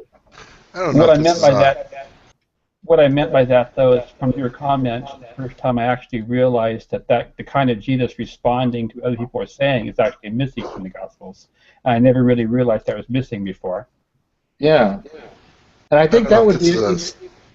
I don't know if it's a scholarly point of view or a blogger's point of view, but basically it was that Jesus said too much. that of all the sages, all the historical individuals that we have, there's just too much that he said if you collect all his aphorisms, sayings, parables, all that stuff. It's a very large body of literature that seems out of the ordinary from the ancient world. Yeah, that makes sense to me. Of course, Muhammad is said to have said a lot more. But if you compare it to like a biography of other historical individuals, I mean, if they talk about the conversations they've had, there'll be a lot of stuff that just kind of starts out randomly, but then it leads to something interesting.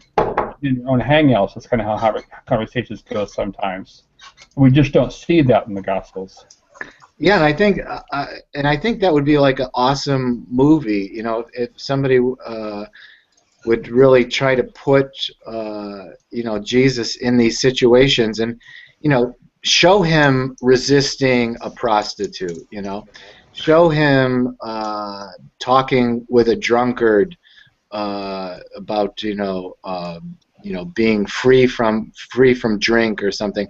I don't know. Just show him interacting like humans interact, instead of always being the Son of God with the Word of God, and thus saith I to you at this moment.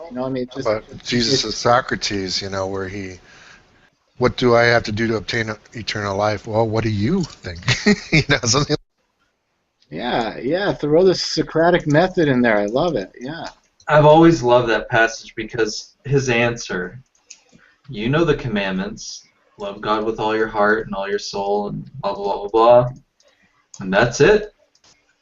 Nothing about, except the Westminster Confession. You got to get real with your heart. No, I think you're onto something there, Doug. I mean, it's just, it's not very interesting. When people are creating the Son of God, they're not interested in him just having, either casual statements or just very open-ended type of things, or to reduce the entire law, the entire Torah to one statement. I mean, I don't know. There's something there that's missing, and to me, the way I look at it is the communication that we have here in these hangouts is more instructive about the reality of who Jesus was than the Gospels are, because we're interacting with each other, we're respecting each other, we're giving honor to each other's journeys and where each person is at, and to me that's a greater example of how you can create the openness for people to learn. And how often do people learn by being vilified?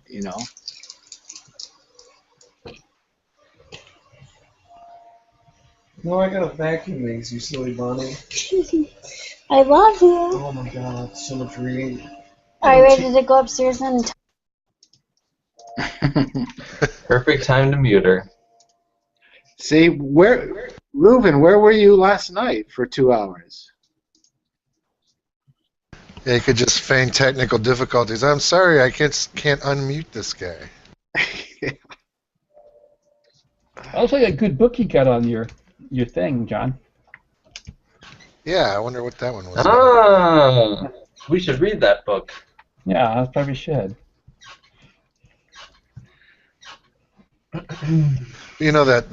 That problem there. Yeah, I always like that part in the gospel where he tells the guy to do the commandments. But there's been a debate for millennia about just how much influence Pauline thinking has taken over Christianity, where what Jesus is saying often sounds like you got to actually do stuff.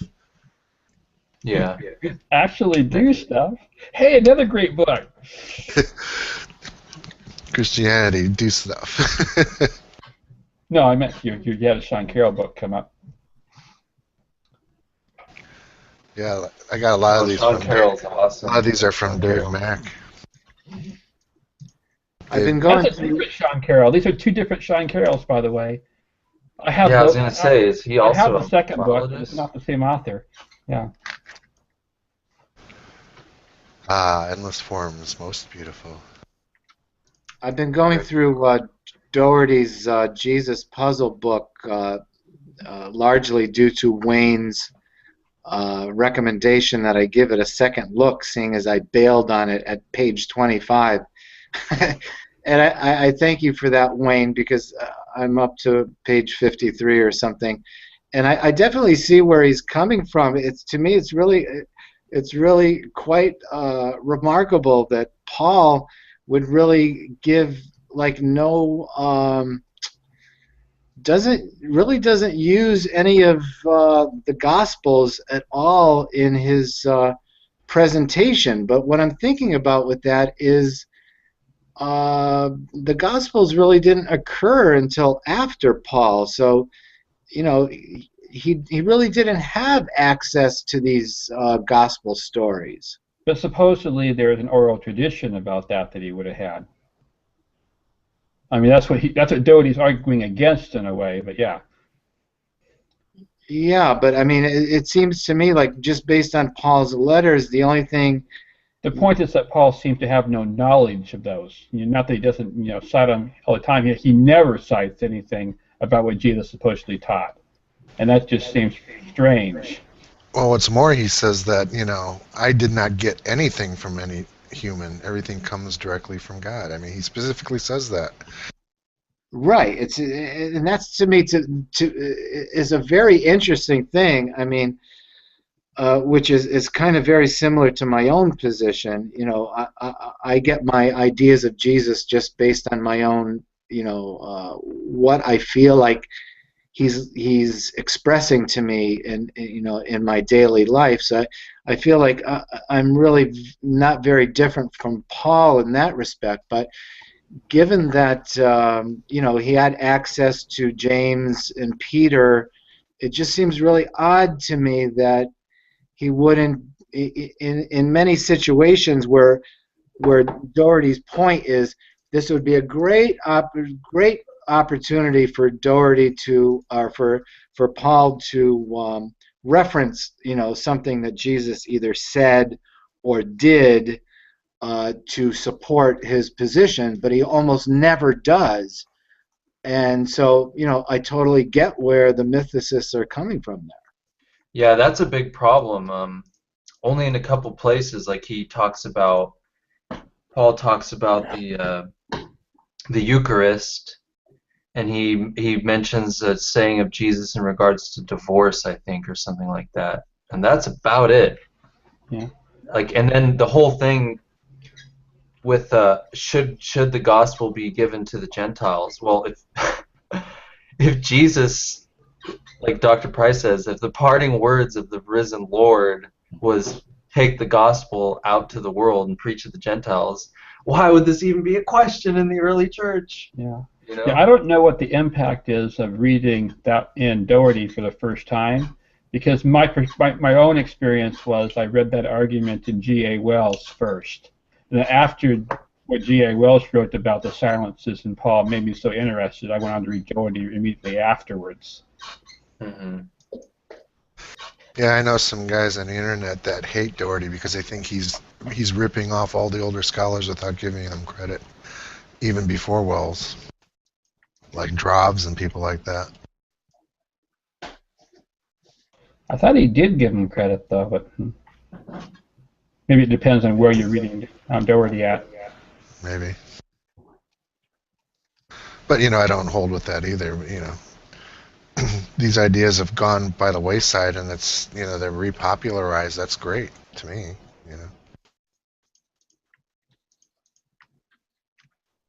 Yeah, that's one of the strongest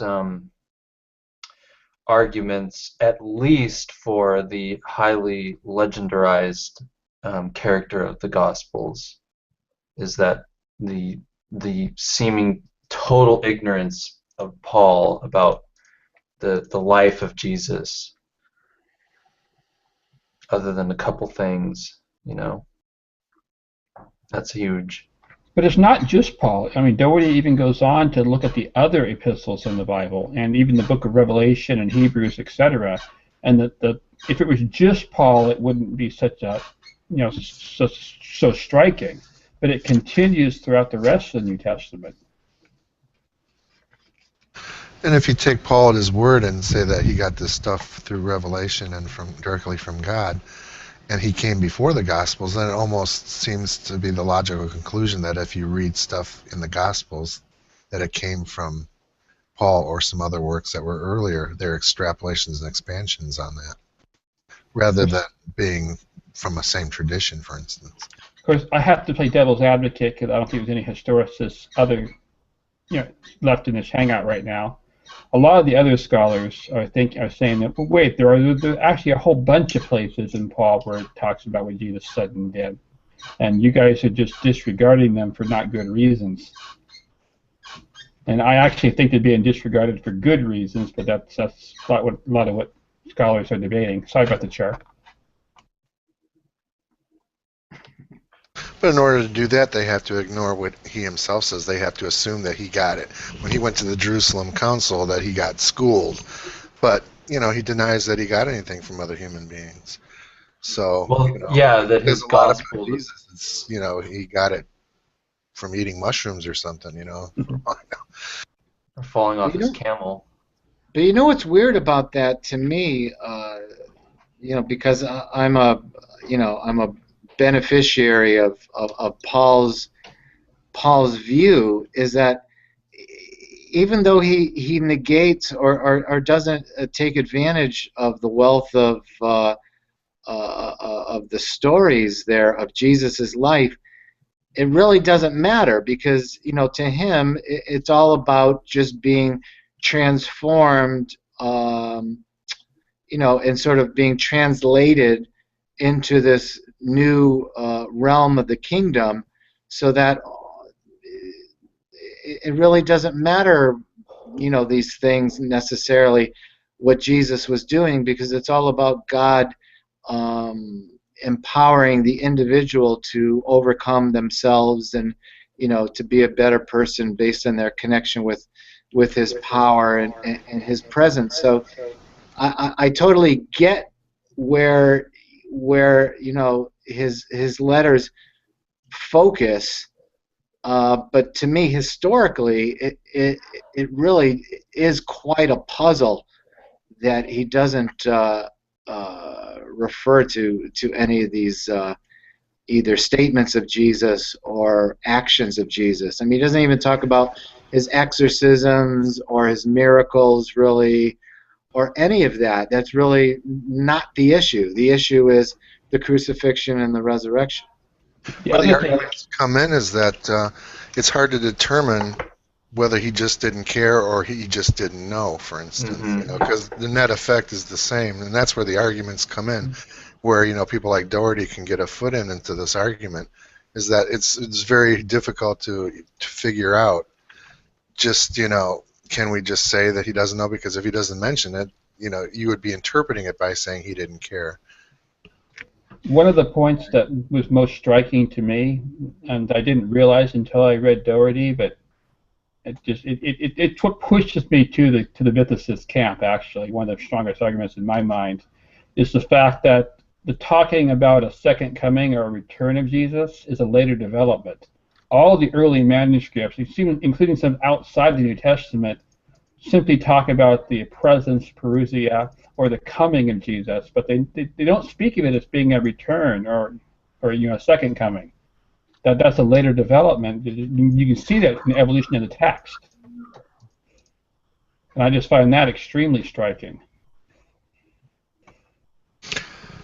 I've read that too, from various different camps, but I don't find that a really strong argument myself. Yeah, it doesn't make sense to me either, considering our earliest gospel tradition seems to have a clear second coming in mind.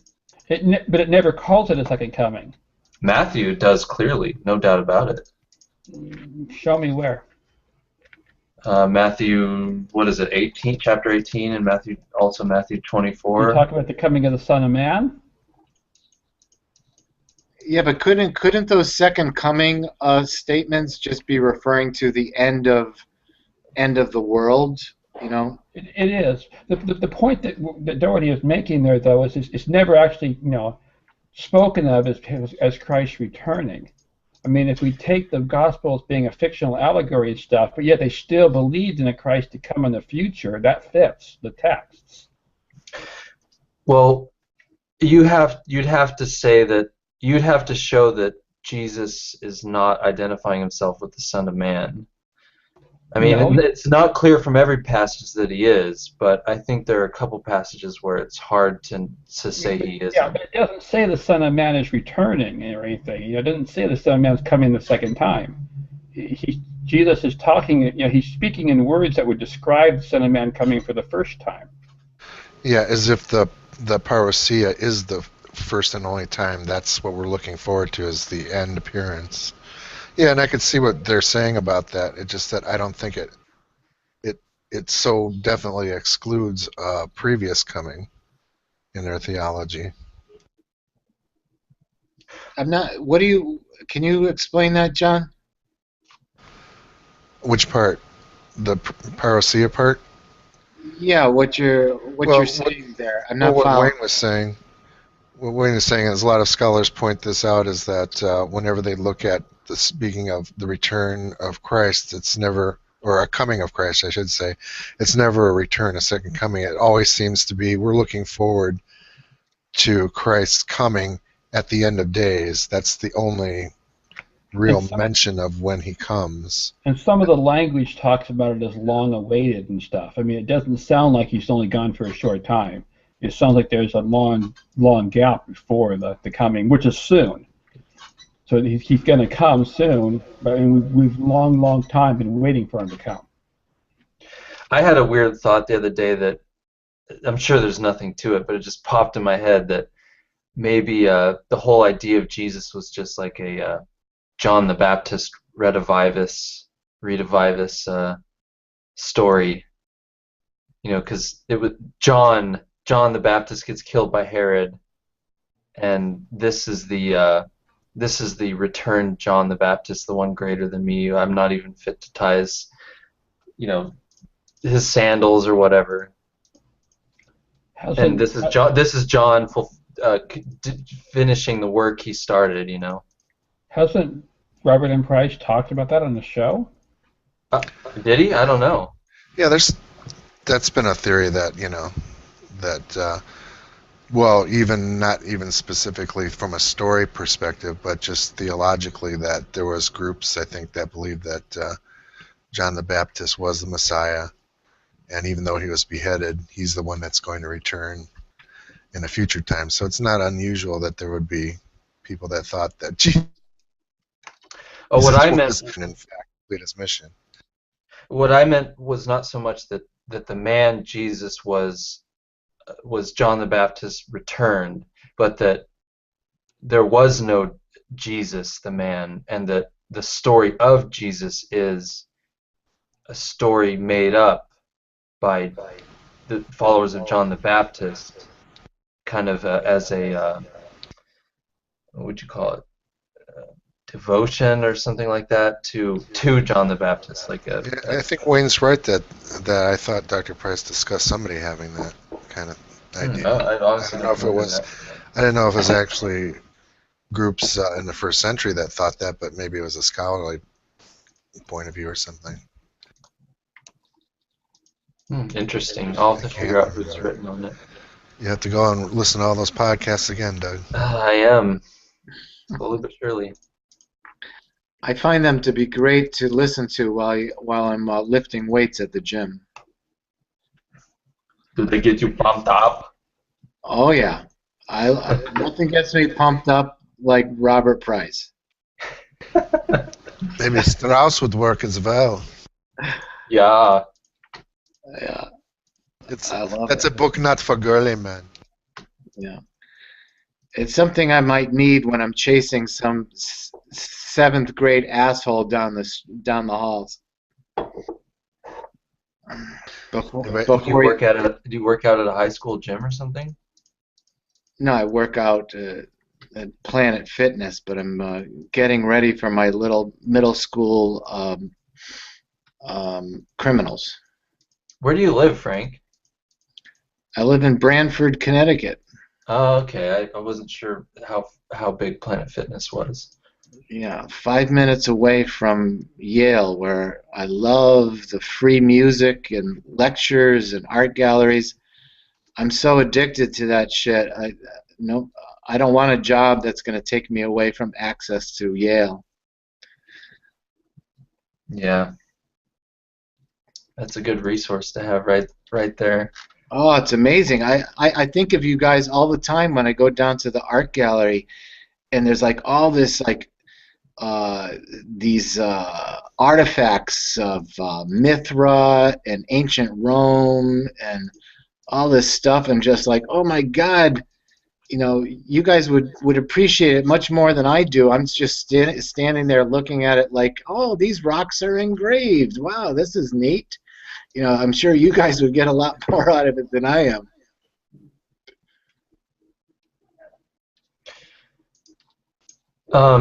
Has anyone read?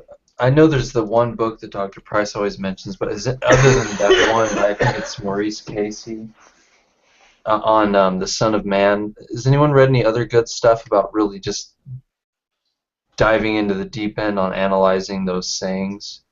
I haven't. Which sayings? The Son of Man sayings? Yeah, all the Son of Man sayings, because some seem to be like he's talking about someone else. Some seem like he's talking about himself. Like after certain of his miracles, he says, the Son of Man. Or what's the one?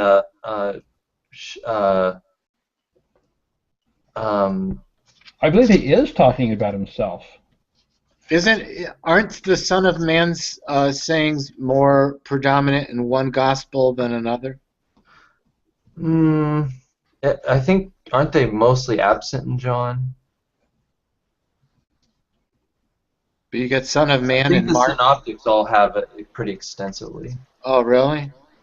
If I'm not mistaken, there's not as much of it in John, but I could be totally wrong about that. Because my guess would be they'd be more prominent in Matthew, because Matthew seems to be more Judaic.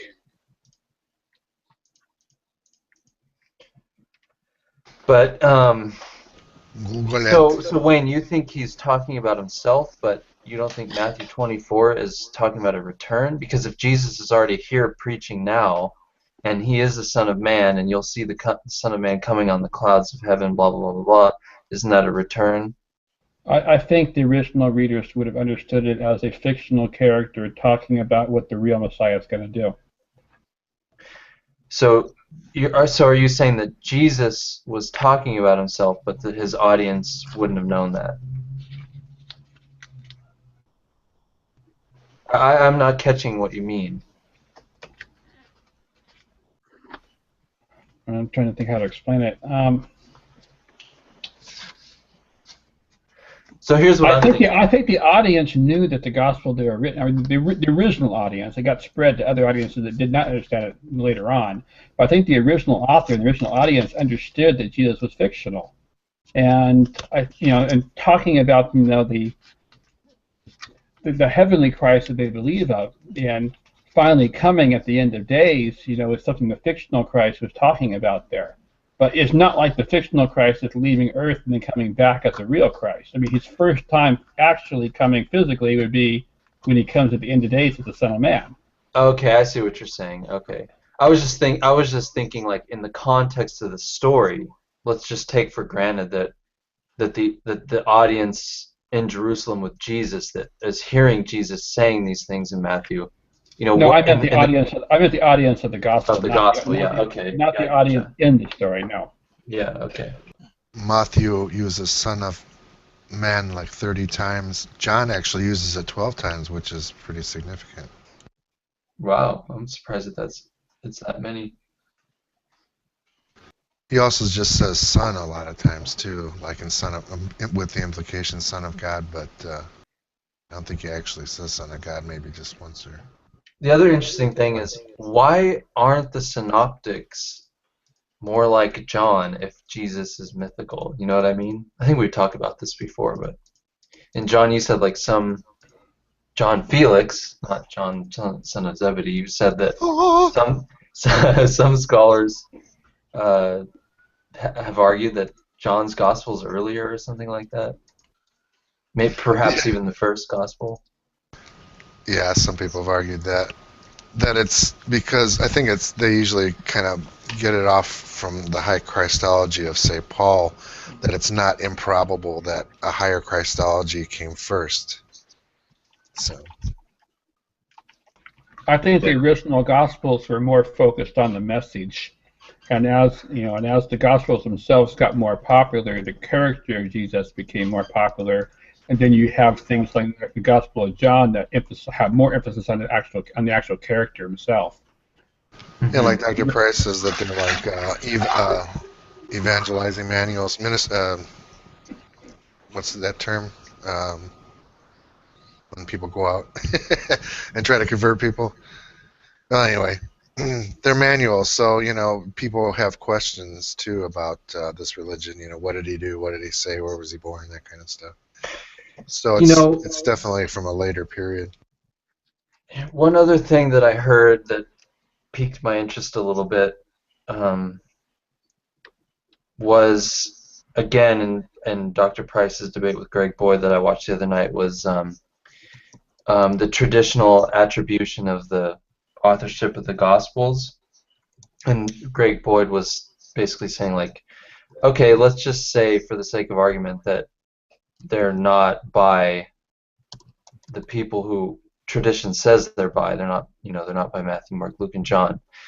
Why? So let's just say, for the sake of argument, that's true. So why would the early church fathers or whoever, people in the church, would have, say, made up that Mark is the author of this gospel, rather than, say, someone important like Peter, or, you know what I mean?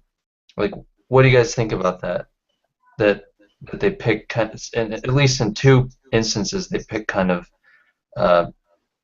not nobodies, but pretty insignificant figures to be the authors of these gospels. I wish I could remember the details of how David Trobisch answers that, but I don't remember the details. But I was having a hard time following that part of David Trobisch's book. One of Dr. Price's books has that too. He kind of goes into why those particular ones were chosen. But Trobisch basically argues that those connections are made by the editor, and that he actually inserted into the text some of these names in some places, and other places he took them from other texts in the Bible, just to make the text interconnect with each other better.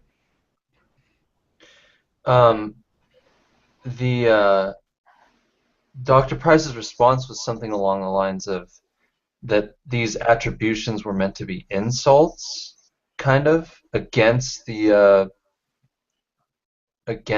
people because they were incompetent or something like that. Like the pun, Mark's nickname, which was supposed to be a pun insult, Stumpy Fingers, saying that Mark couldn't write a gospel because he had stumpy fingers, and hey, look at this crappy, stupid gospel we have. But I don't know. That seems kind of weird to me, that counter argument. I'll have to read more. I'll have to read Trobisch and read more what Dr. Price has to say. Yeah, because I could have swore that he was arguing more like there was a deliberate choice that these guys, not for what you're saying, Doug, but because it fit into some kind of scheme of whether it's Polycarp or whoever the ecclesiastical redactor is, or if there is one. Right, but at least in this debate, I haven't read anything by Dr. Price on this of his writings, but at least in the debate, he was definitely saying that the goal ultimately was to undermine the authors, in a sense, by attributing it to them. And I don't remember exactly why he said, but I know in the case of Mark, it had something to do with like his nickname, and that he couldn't write a gospel. It was meant to be like insulting, kind of. And that's why, like in Mark, the disciples are portrayed as being kind of dolts. They don't understand anything Jesus says.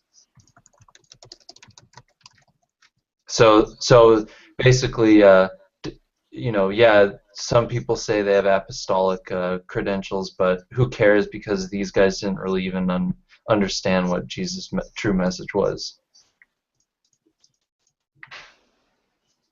Anyway, I just throwing that out there because it is I think it's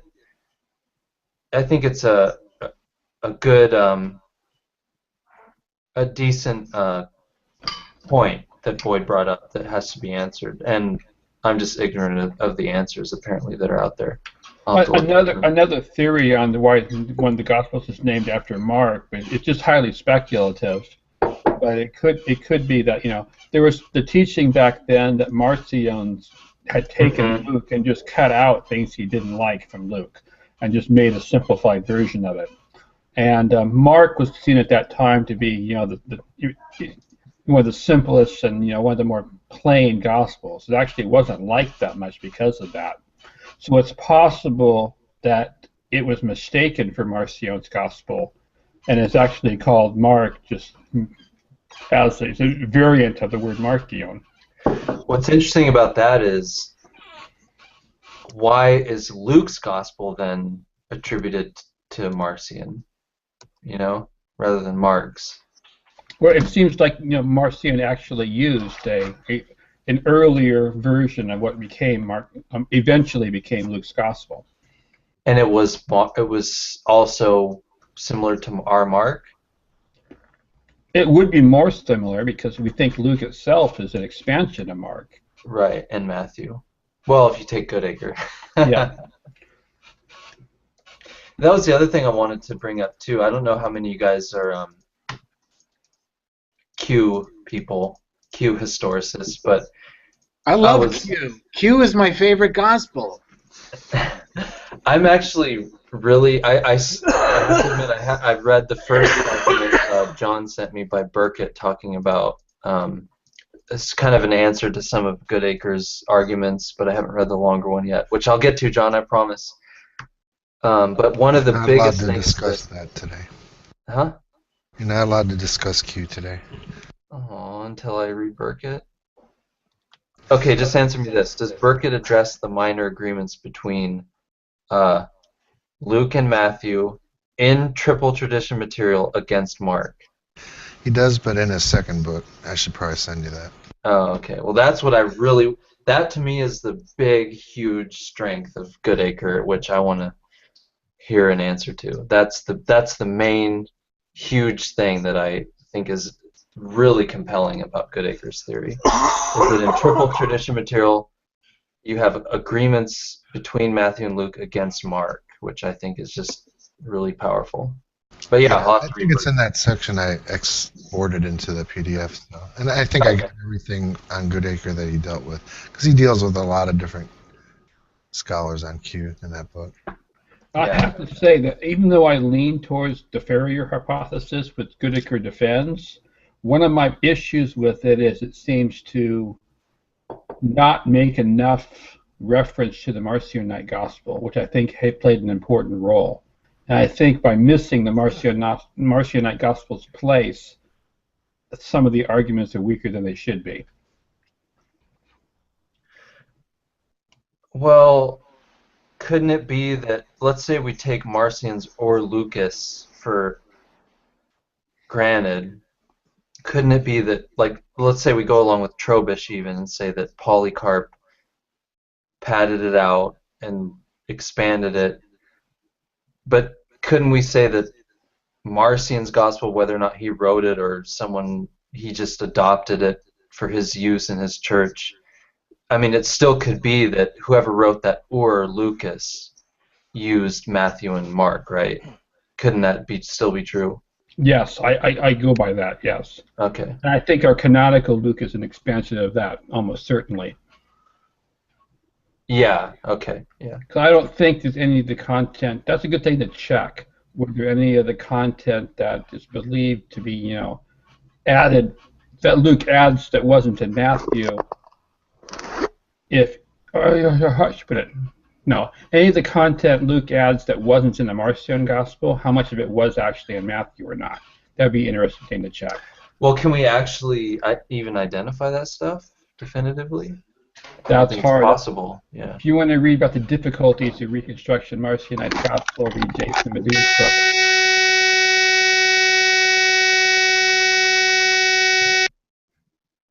Guy does not approve of this conversation. Wake up, wake up. Time to get up. Sounds like a fire drill. That's what I was thinking. It's Southside Fire. Yeah. So, John, why are you saying we can't discuss Q? Because I haven't read. Because I think we need more people in here. Well, I'll bring it up again. Don't worry. Oh, okay. Because I'm all about Q. I Well, tried Well, studying Daniel's anti-Q. I mean, he's like vehemently anti-Q. So Oh, good. I wouldn't want to have a discussion without Daniel about Q. Well, I think Reuben's anti-Q too. Who? I tried reading Reuben. Goodacre before, but got too overwhelmed with the arguments. Maybe in a couple of years I'll revisit them again. Reuben, do you accept Q or are you with Goodacre? He's probably going to say neither. I don't see how Q can be really dismissed so easily because based on what I've read about Q is the areas that Matthew and Luke don't show borrowing from Mark. Not only do they show similarity in a common source, but they show similarity in the chronology of using that alternate source. So to me, the Q thing makes sense. Yeah, but if they're both using Mark, they don't need Q. Or sorry, if Matthew's using Mark, that explains the chronology in Matthew, and if Luke is using Matthew and Mark, that explains the Matthean material in Luke and the Markan material in Luke and the chronology of Mark. Like I said, Doug, I'm a big fan of yours. You're way above me. I just saw that the areas, the stuff that I've read from Crossan and Borg is just that the areas that Matthew and Luke are not using Mark. If you look at that data, it looks not only to be borrowing from a similar source, but the way that they present it is presented in the similar chronology.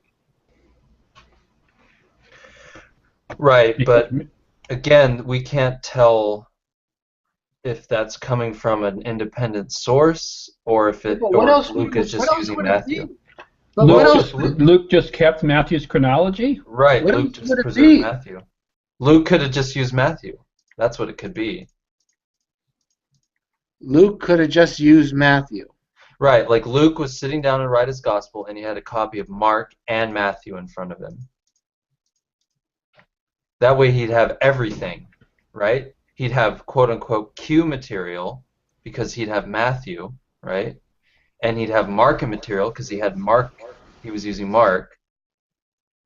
So he'd have everything he would need in regards to the chronology of special M material and Markan material, and then then the special L stuff would just be if he got it from somewhere else or if he just invented it, Okay, and then you threw out all of the special M material, right? Okay. No. He would have had to. Oh, you're right. Yeah, he would have edited out the special M material. That's right. And where did Matthew get his saying stuff from then? Did he make it up? And well, no one knows. Or I'll kick you out of the Hangout. But Q doesn't explain that either, John. Because Q is defined as the stuff that Matthew and Luke both have. Right? I think part of the issue here is that the Q hypothesis itself is fundamentally founded on the idea that Luke could not have known Matthew, and there's some arguments that the Q people give for saying no, if Luke had known Matthew, this would have been different here or there, and basically the Farrier hypothesis is basically saying that that argument is interesting, but it just doesn't work. I mean, you haven't convinced us that Luke did not know Matthew. It's basically that the Q people failed their burden of proof, is what basically is being said. And I think Goodacre, in his, at least in the podcast I've listened to, and the one little really short article he has on his website, makes good cases that Luke did know Matthew, because you have, like I said, you have triple tradition material, stuff that's in all three Gospels, and you'll have a specific change that's in Matthew that's not in Mark, although it's the same story. But then you'll have the same exact word change in Luke. So you have Matthew and Mark agreeing against Luke on the same story. But you never have Mark and Matthew agreeing against Luke. And you never have Luke and fatigue. I'm sorry, you never have hold on, how does this go? You have Luke and fatigue of double tradition material, that's Matthew and Luke material. God, Doug. But you never have yeah, that's the argument, yeah. That's it, I think. Wow. Doug, you're my hero. Well, I could be fucking this up big time. Yeah, I lost what you were saying, Doug, to be honest. I wish you'd get it straight in your head and say it one more time. Wait a minute. Before you do, Doug, my issue here is simply that I don't get how you, no disrespect to you, are figuring out something that Crossan and Borg and the rest of the Jesus seminar haven't figured out. No, I'm not claiming to figure any of this out. I'm just regurgitating, probably very badly, what Mark Goodacre is arguing. Oh, so you're all about Goodacre. And Well, Goodacre is arguing a refined version of the Farrier's hypothesis, which goes back even before Farrier's. So yeah, right. It's a long history of scholars arguing both sides of this. Right. Some people argue that Goodacre has introduced some additional problems into the theory that Goulder and Farrier did not have.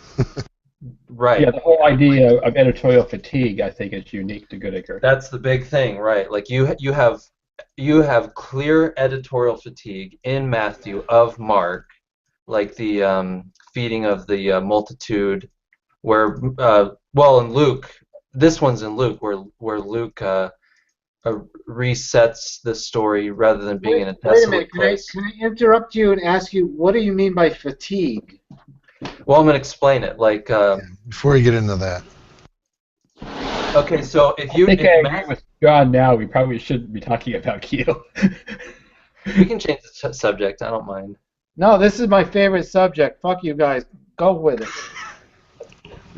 Well, if you do read that long part, Doug, he does go into some alternate explanations for fatigue, so I don't think that you can actually say it's definite fatigue. Yeah, that's why I prefaced by saying I have not read the Burkitt Dang it. Counter to it. I'm just summarizing Goodacre's Burkitt case here. That's all I'm doing. Another good one to read is to Q or not Q, because that guy argues against all Q theories, so it's good to see how he takes each person to task, including Goodacre, because he doesn't agree with him in either. Who's that author? Who is it? To Q or not to Q. Q or not Q, something like that. So is he arguing against Mark in priority? Or what? Well, no one argues against that anymore. I'm hoping not anymore, but you never know. Yeah, I can't remember if he does or not. I wouldn't be surprised. Mark and priority's got to be true. That's just too strong. Yeah, I'm convinced there too. Solid. Yeah, there's no doubt in my mind. But doesn't the Markan authority lead to Q? Not necessarily. No. No. The question again is whether Luke knew about Matthew. That's yeah, the it all question. comes down to that. Because if Luke knew about Matthew, you don't need Q anymore.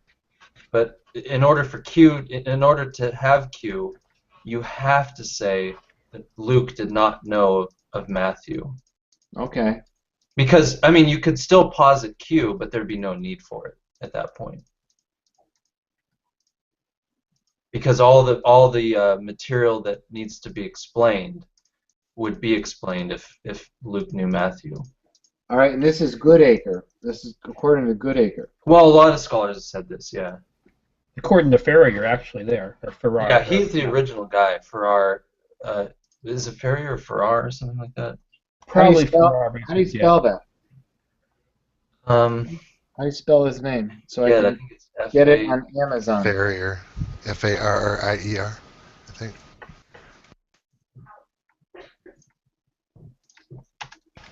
Well, they call it now the Goulder-Ferrier-Goodacre theory. Right, because Goulder kind of it's Farrer. Farrer. Yeah, Farrer. Farrer. Golden Farrer. Golden showers. The fatigue thing is in Matthew. Farrer showers. In Matthew, he changed in Mark, he always uses kingdom of God, but in Matthew, like a good Jew, he won't say God. He'll always say kingdom of heaven. So, but except in a couple spots, I think it's either one or two, I forget. But so he's changing all of Mark's material that says kingdom of God into kingdom of heaven, except he forgets a couple times, and you get the same exact thing in where Mark calls Herod king, but Matthew changes it when he's talking about the Herod story.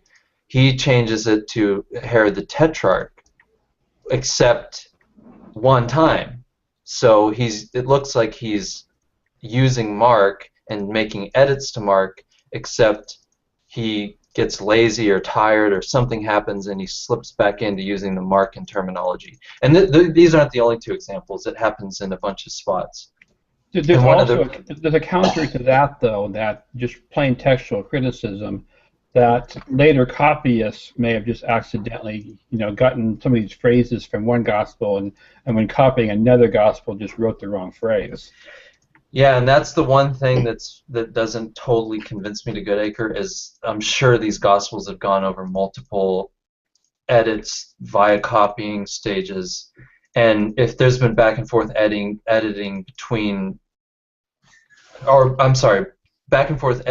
by scribes who had access to all these other gospels, then who knows, it could all just be one big mess.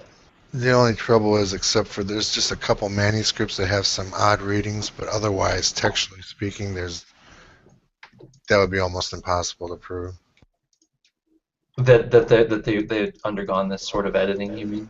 Yeah, there's just no manuscript evidence for it. The problem is our manuscript evidence just comes too late. We got 100 years of copying before we have any good real evidence for what the text said.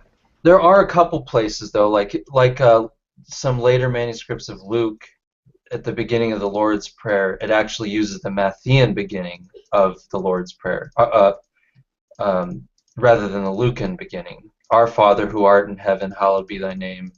They'll take that's from Matthew, but we have later manuscripts of Luke that have that in there. So we're thinking that scribes who quote unquote knew how the Lord's Prayer went from Matthew are copying Luke and like, hey, that's not right, and put in, or whatever it is, or they liked it better and they put it in Luke. And even the thing from John, like with the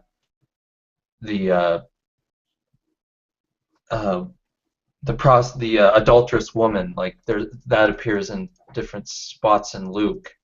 But yeah, there's not that much of it. I think you're right, John. Yeah, I think scholars that do argue that. I think that come to mind is Streeter is one guy, and that other guy. Oh, how do you pronounce his name? Niernik, something like that. I think it's Niernik. Anyway, yeah, they propose like certain, basically making to scribal issues. Yeah. But the other fatigue example, the best one I heard was, again, reading that Goodacre little article, which I'll post in here for you if you're interested, Frank, was in Luke.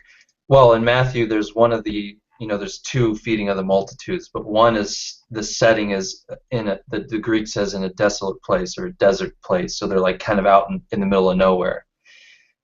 And he feeds them, and the disciples come up to Jesus. It's getting on the evening, and the disciples come up to Jesus, and they say, we should send people out into the surrounding towns and villages to get food because we're out here in the middle of nowhere and we're going to need food.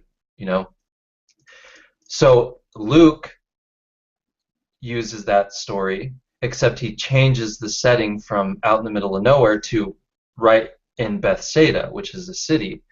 Except when he gets to that part, he retains the Markan part, which says, "Here we are in a desolate place or a desert place.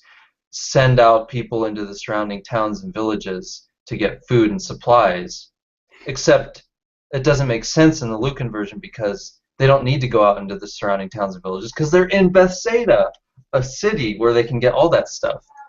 So it looks like Luke is using Mark's version. He changes the setting, except slips up and forgets that he's changed the setting and leaves in that part of Mark that they're in the middle of nowhere. And it's kind of like a continuity error, like in Copying Mark or copying Matthew? Copying Mark, because that's a Markan story. So okay, yeah, I lost the train of thought on here then someplace. That's just showing fatigue of Mark in Luke and showing fatigue of Mark in Matthew. But Goodacre's arguing that it looks like we have fatigue of fatigue of Matthew in Luke, where it looks like Luke is using quote-unquote Q material or double tradition material, except he shows fatigue in using it.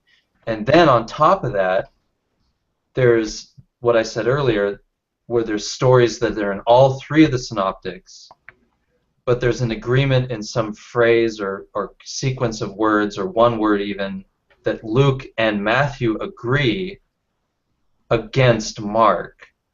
Oh man. So that's the other. So like, say the word is faith or something like that. Like, I'm sorry. I got the idea. Yeah, say faith. Matthew and Luke will have faith, and Mark will have something else like belief. Something like that. But it's all the same story. So why are Matthew and Luke both making the same exact edit if they're using Mark independently? That's weird. It looks like Luke is using Matthew. Anyway, that's some of Goodacre's stuff. But like I said, Burkett, John kindly sent me some stuff by Burkett that answers some of this stuff. So I still have to read that, but I just wanted to throw it out there. I'm impressed how well you remember and recite that argument. Well, don't worry. In 6 months, it'll all be gone. Yeah. Like I said, I tried reading the case against Q a couple of years ago and just started getting overwhelmed in the details. I understood the general idea of the argument, but I couldn't follow any of the details. I go with his hypothesis because for my position right now, it's just the simplest thing. But I don't really have the knowledge to defend it at all. Well, clearly, Doug has knowledge. Not really. I'm just Doug aping has Goodacre. knowledge. Yeah, but it's not true knowledge. I'm just aping. I'm just remembering what Goodacre said. Hey, it's all good. And I think a year from now, you're going to find another example of editorial fatigue on your own. And you're going to, and you're going to write to Goodacre about it. And he says, "Yeah, you're a genius. I missed that one." What is it, like every Bible Geek's fantasy or something? Mm-hmm. And by the way, this is a separate issue, but that little short article, which I still have to find, by the way, Goodacre really has, to me, a close and shut case for Markan priority. I think he's dependent on earlier scholarship, but because I think, who was it, Griesbach or someone like one of the earlier scholars said that Matthew, or that, what was it, that Matthew was first and Mark used Luke and Matthew, something like that, but that doesn't work, and he explains why, and I'm trying to find the stupid article. Sorry, guys. Goodacre's a British guy, right? Yes. Yeah. But he teaches at Duke. Okay. He came to the best country. Daniel said he applied to Duke recently. Yeah, I really hope Daniel gets into the school he wants. I hope he don't hold his he said his what was it, GSR math or something was not as good as he wanted it to be. But like he said, that who cares? He's he's going into New Testament studies. Yeah, he asked me what if I knew anything about Rutgers, and I don't know anything about Rutgers as far as their biblical scholarship goes. But I really do hope he gets somewhere that's going to appreciate what he's doing. Yep. I'll be right back. Yeah, I know that stuff like I'll the take a break for a moment also then. Be right back. The GRE and stuff is important, but sometimes, you know, they'll look at other factors and say, you know what, so you got some lousy math scores. Look at all this other stuff he's done, you know, and I think that's his best asset is that he's really dedicated into building his portfolio, you might say. No, absolutely. It's especially in the field that he's going into. I I direct messaged him about that today, and I think he took somewhat offense to what I was saying, but I didn't mean it to be. But that you know, he was concerned about his math scores, and I asked him, isn't the Bayes theorem, isn't that like an important thing? And just because I saw Carrier using it in one of his presentations, and he questioned me on that, like, you know, almost like, are you serious? Like, you really think that's important? And I don't know. I thought Carrier's use of the Bayes theorem was actually useful in biblical studies when you're looking at probabilities, which really historicity is really just based on probabilities. I thought the Bayes theorem was a useful tool toward that end. Well, it's used everywhere else. I mean, there's so many different fields and disciplines that make use of it, you know, because of their probability and mathematical areas of thought. Now, people like Harry, want to apply it to historical questions and stuff, so they're getting resistance of whether it's, you know, it's within the field of applicability for Bayes theory to do so. Huh. It made sense to me. I mean, I watched this presentation on YouTube, and to me, you know, just as a novice in these areas, to me, something mathematical would, you know, help to support a particular theory over another if you could demonstrate that it's mathematically more probable. Well, when Wayne gets back, because we had the discussion a couple of Hangouts ago, and Wayne... I'm back. Yeah, Wayne seems to know a lot about the applicability of Bayes' theorem. It's about getting your logical structure right, making sure that your premises actually lead to the conclusion that you think it leads to. Right. It's dealing with situations where people have certain premises, and they draw a wrong conclusion from those premises, but they think they're being logical about it. By making them be explicit in what probabilities they're assigning and stuff, it shows them why, no, from the premises that you want to use, you should get a different conclusion than you're claiming, and that's when it's useful. It doesn't tell you it does not tell you what premises to be using. It doesn't tell you, what to mark as more or less likely and stuff. Those all have to be done the conventional way. Yeah, it's basically putting the logic together afterwards and making sure you're being consistent.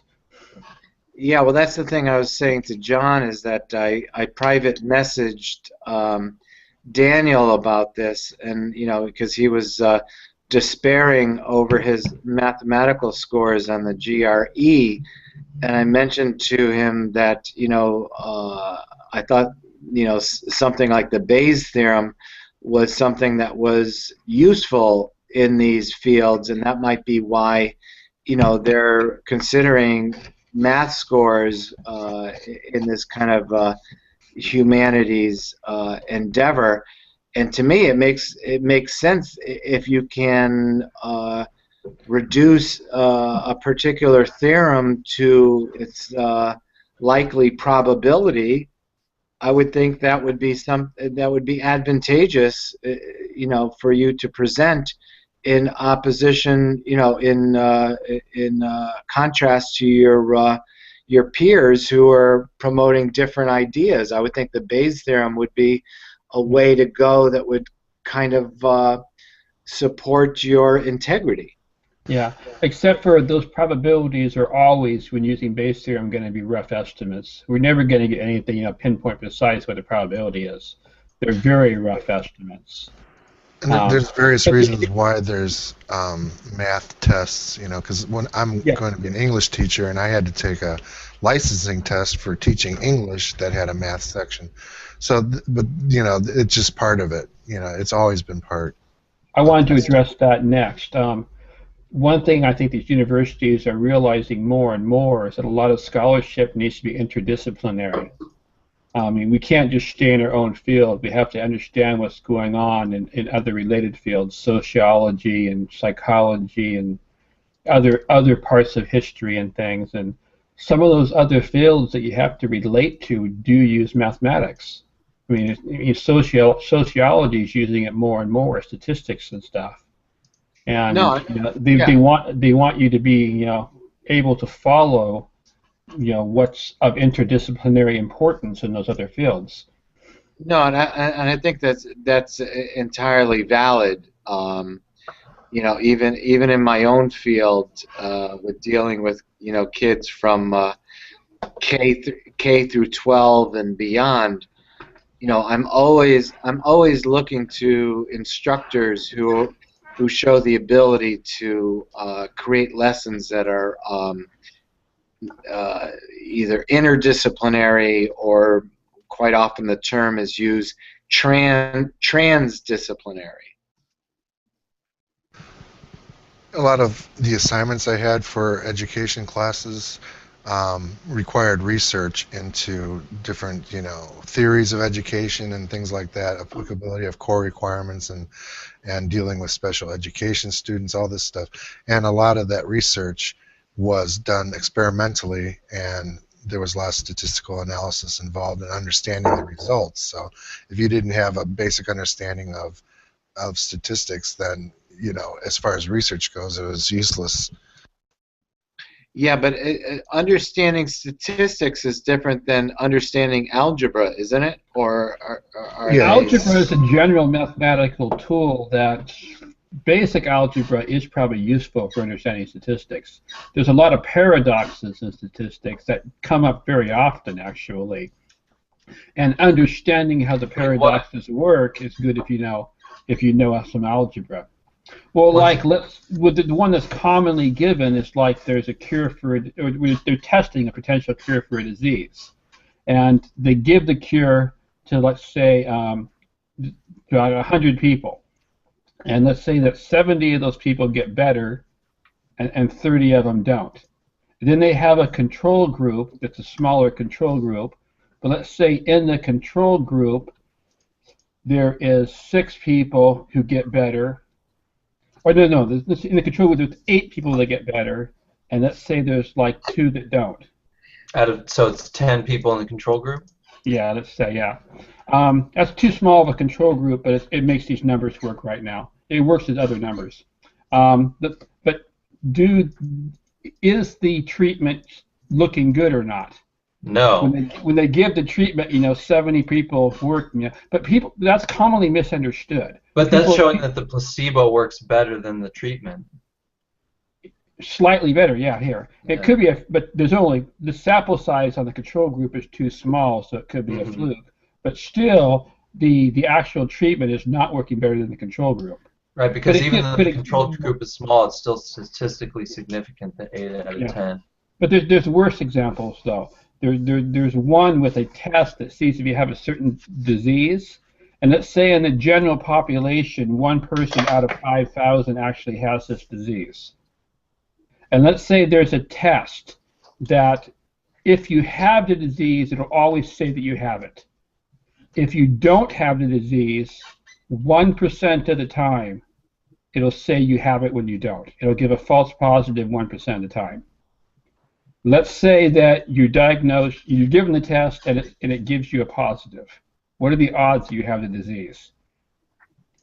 And it's actually more likely that you don't, because the prior probability of having the disease, because its preponderance in the population is so low, that you probably don't have it, even though the test says, that says you might have it.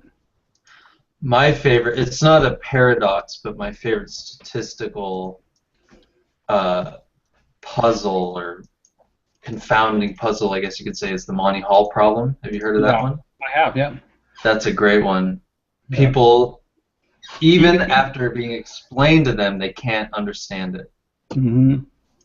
That's a great Always switch. one. Yep, always switch. Wait a minute, what is it you're saying there, Doug? Okay, here's how it goes. You're on a game show, and there's 3 doors, okay? And you don't know what's behind the 3 doors. But you're told ahead of time that 2 of them, but you don't know which 2, have goats in them, and 1 has the prize in it, whatever, some prize you want. So before... So 2 so goats, you pick- maybe like a new car, yep. Right, a new car. So you pick, so you have these 3 doors, and you pick a door, okay? So 1 through 3, 1, 2, 3, which door do you pick? Let's do it right now, Frank. Which door do you pick? I picked 2, of course. Okay, so you pick 2, okay. Now the game show host, Monty Hall, say, opens door number 3, and there's a goat behind door number 3. Now, do you want to stick with your original pick of door number 2, or do you want to switch to door number 1? And which is more advantageous to do? Remember, At one that of the point, doors I wouldn't think. has a car, the other has a goat. So Right, there's only yeah. 2 doors you haven't seen. One is a car, one is a goat. Exactly. So you know that door 3 is a goat. Okay, you know that door 3 is a goat, so either 1 or 2 is the car. So should you stay with your original, or should you switch to door number 1? I could use a goat more than a car. I watched Monty Hall all through the 70s, so I know it's a 50-50 chance. So what's your It's point? not. If you switch, you got a 2/3 chance to get in the car. Right. You should always switch. Because when you made your original pick, you were picking out of 3 unknowns, so you had a 33% chance of being right. Oh, But okay. once you were revealed that the door number 3 was correct, you now Was not it was correct. more likely it was more likely in the original pick that you were wrong. So you should switch your choice now that you know that a different door was a goat. Okay. Goats So you- and cars. Okay. Yeah, and you're quite more likely. I think what'd you say? 2/3 more likely 2/3 if you to switch. win. And you can actually run the numbers. You can run this in an iterated trial and do it yourself, like with game using cards dice or and something. coins or something, yeah. Right, and you'll see that if you run enough of them 2/3 of the time, if you switch, you'll win the prize. Whereas if you stay, you'll win it less often. Okay. So what's the point of all this? Well, it just shows you that our intuitions about statistics aren't always reliable, because most people say it's a 50-50 chance, but it's not. And it's not just puzzles like this. These are interesting examples for showing people's thinking is wrong. But there's actually a lot of real situations, and reading studies from other disciplines is where a lot of these things actually happens.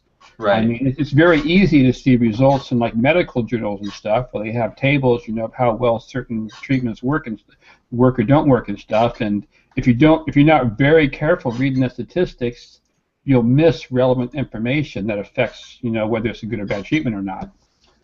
Right. So, I I mean, mean, how does this relate to what we're discussing? That's what I don't we understand. were talking about Why it's Daniel important to have. needing his school, wanting him, Daniel being a little disappointed he didn't score better on the math part of the test that he had to take, and why the schools find the math important even if you're working in a field that doesn't use math directly. I was in the bathroom, but I'm assuming someone brought up Bayes' theorem. Yeah. Yes, I did. Okay. Yeah. So in Bayes' theorem, if you forget an important variable, or weight this one variable too heavily or not enough, you can end up with a result that isn't where it should be. But that's not really the key thing with Bayes' theorem. So maybe that's not actually that important. Well, the reason I brought it up is because Daniel was bemoaning the fact that his access into his preferred university may have been stymied by his lack of having mathematical acceptable scores, and I just gave him the idea that, well, isn't Bayes' theorem part of your field? The showing the probability that your theory might be more amenable to your community than another. If you can show it as being supported using Bayes' theorem, I would think that would be something that you would accept. And he responded to me just like, really? Are you serious? Yeah. So I didn't mean to upset him, but to me, I would think a mathematical formula like Bayes' theorem would actually benefit the situation when you have serious biblical scholars who are at different conclusions using the same data. Then I would think Bayes' theorem would help separate the men from the boys. I would agree there, yeah. Yeah, the thing is, I don't think in New Testament historiography the Bayes' theorem is respected at all, because It's also too new. It's never been really applied to certain areas anyway. Exactly right. That's it. And it's too new and it's scary. And I fell under the same problem when I first heard about it, that it can be used by people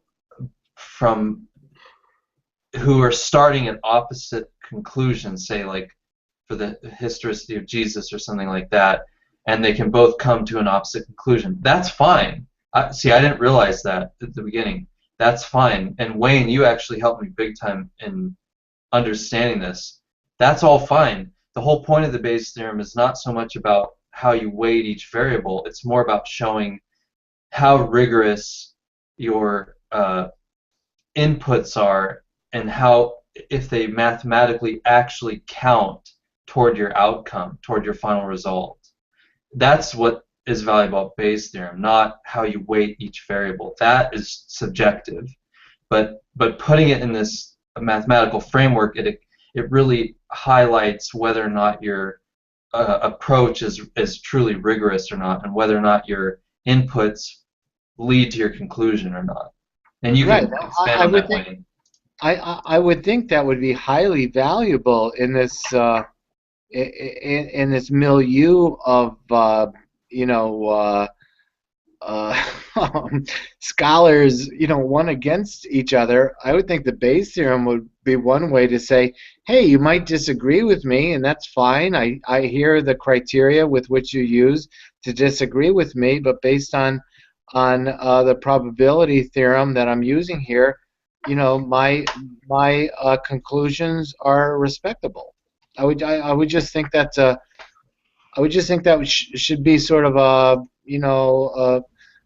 normal way of communicating with other scholars. Yeah, I'm hoping in a few decades we can get base theorem taught in more high schools. Well, you can see how me as a theist was instantly amenable to Carrier's position. Yeah. Yeah, like John said, I think it's too new and it's math. That immediately counts against it, just the fact that it's math. And I think its applicability is not well understood for what its real purpose is. You know. And I in my guess education, oh, I'm sorry. No, go ahead, John. In my education classes, you also realize that there's political reasons why math matters because of the perception that the United States is falling behind other countries in math and science kind of stuff. So all curriculums are encouraged through Obama dollars to increase the amount of math and science that go into the core curriculum. And it even goes up into higher education too. It's not just elementary school and high school.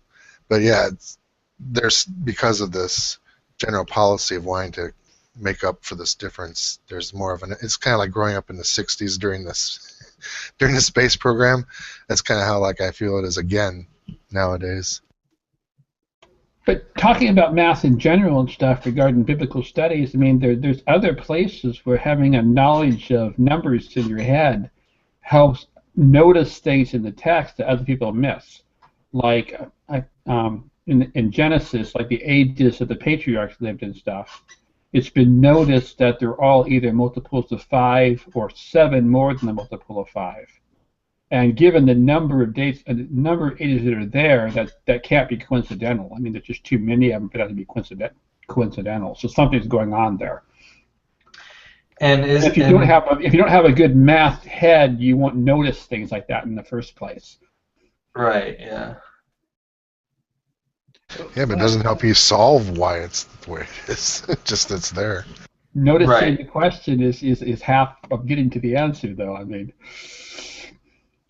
Yeah, without the question, you'll never find the answer. 42. I recently read that Jungian psychology has, for some reason, gone by the wayside. But one of the things I love about Jung is that he didn't feel confident in establishing any particular conclusion until he considered a variety of methodologies and fields that informed that would potentially inform his decision. So I really kind of take that. I mean, that's always been a major thing of mine, is that, before I make a decision, I really want to consider all the available data that is there before I make a decision.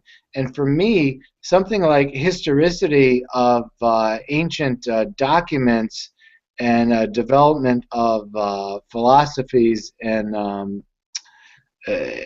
such really, in my opinion, could really benefit from the respect of what mathematical theories might be out there that might help, create a more verifiable conclusion. So to me, using mathematics in historicity, to me, is almost a non-brainer.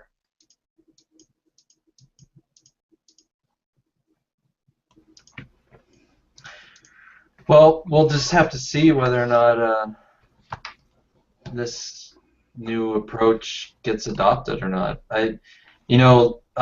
Dr. Price always talks about, what's that book, The Nature of Scientific Revolutions or something. Who's that by? I always forget.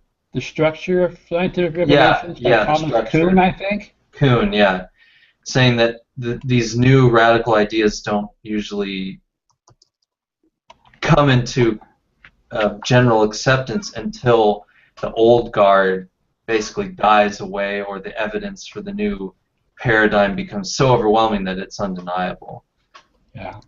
So who knows what's going to happen with Bayes' theorem? You know. That book came out 50 years ago. Can you believe it?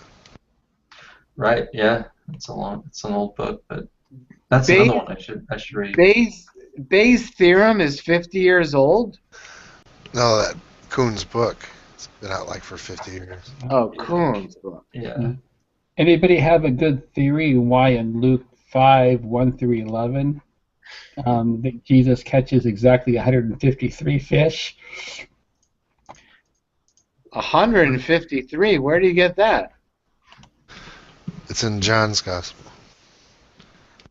Oh, I read the wrong one. Yeah. John 21 chapter. Yeah, John 21 1-14. He numbers the amount of fish? Right. Yeah, and it's a famous Pythagorean number. That's a Pythagorean perfect number, yeah. Pythagoras, there you go. It's not a perfect And then- number because there are no known odd perfect numbers, but it has some other significance. Unless you haven't heard it, Frank, Dr. Price always talks about this on the podcast. There's a story that Pythagoras, where he went to some fishermen, and he didn't like the idea of killing animals, and so he didn't want the fishermen to eat these fish, so he went up to the fishermen and said, hey, if I can guess how many fish you caught, will you release them? And they said, okay. Or what does he say? And I'll pay you for them or something like that. They say, okay, so he gives his guess and they count him, and sure enough, it's exactly what he said. And, you know, the Pythagorean school had all these like perfect numbers and stuff like that. So Jesus in John's Gospel, or I'm sorry, the fisherman happened to catch in John's Gospel a perfect quote-unquote Pythagorean number. So there possibly some influence of Pythagoras in there. Did I mess that up? Is that how it goes? But the number 153 does not exist in the Gospels. Yeah, it does. Yes, it does. That's the whole point. It does? Yes. Yeah, they say how many fish they caught, yeah. Well, Frank's done with theism now. John chapter 21, and then, verses 1-14. I forget. Oh my, I can't believe The it. miraculous catch of fish. Oh my God, that's ridiculous. Where is that?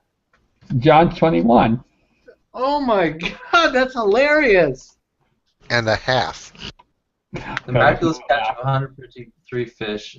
John chapter 21, verses 1-14.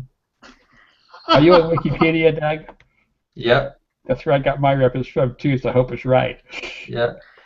Afterward, Jesus appeared again to his disciples by the Sea of Galilee. It happened this way: Simon Peter, Thomas, also known as Didymus, Nathanael from Cana in Galilee, the son of Zebedee, blah, blah, blah, blah.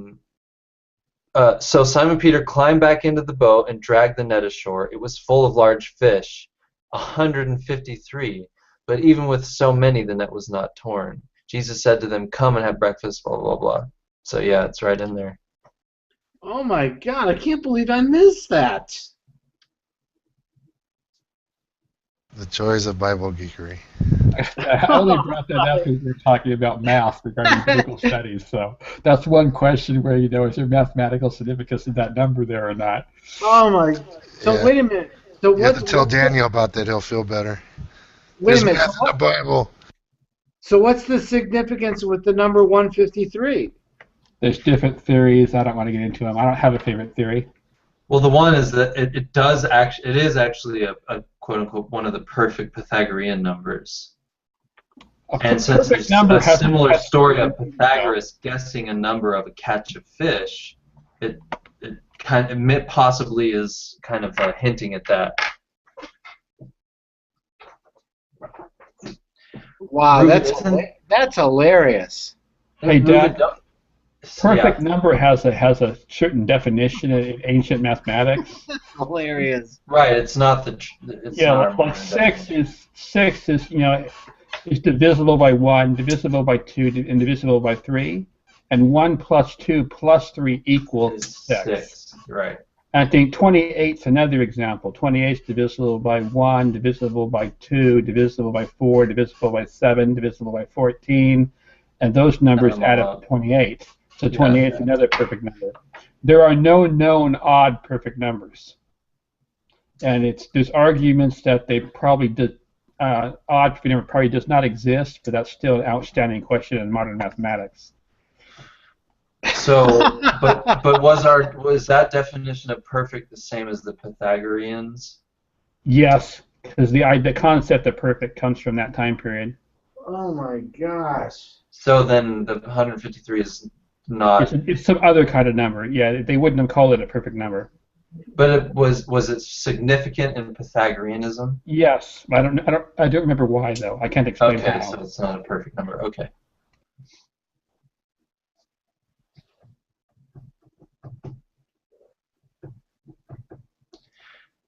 By the way, Reuven, isn't don't we only have one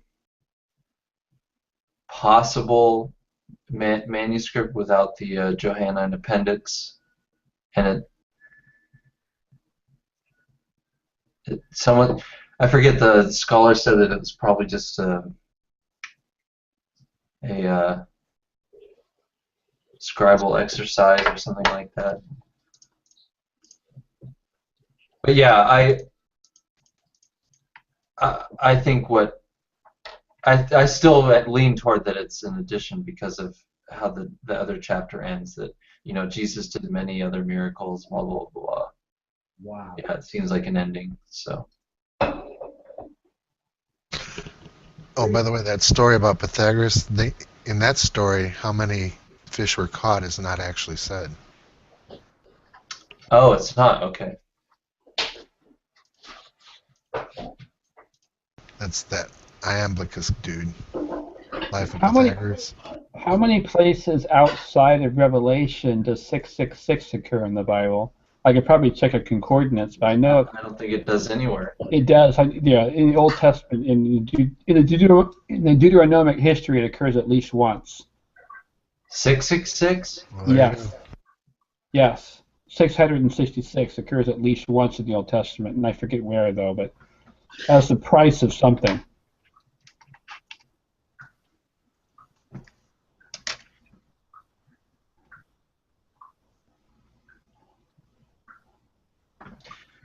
Oh, it's the number of talents of gold Solomon collected each year in 1 Kings and 2 Chronicles. 666 is also the number of Adonikim's descendants who returned to Jerusalem and Judah from the Babylonian exile. That's in Ezra 2:13.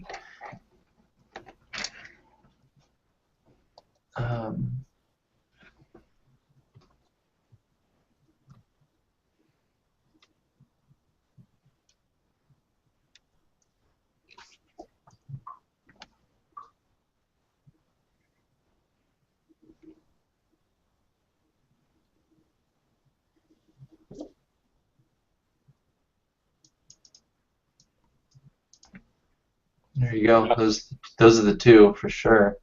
I didn't know that. That's interesting. And Chronicles is kind of just a retelling of Kings, so I'd only count that as two, but yeah. That's interesting. So then the 616, the Latin version, is probably just that, just the Latin adding up.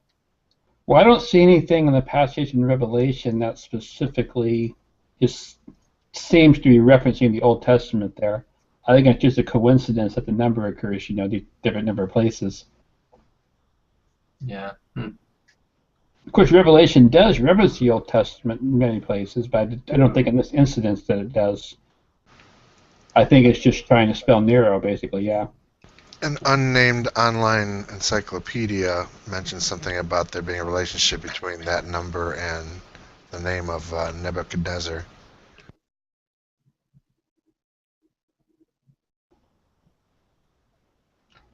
In Gematria. Right, if you add up the numbers or something like that, or add up the letters. Yeah, something like that. While we're at it, do you want someone to check if 616 occurs anywhere else in the Bible? I can't remember if it does or not.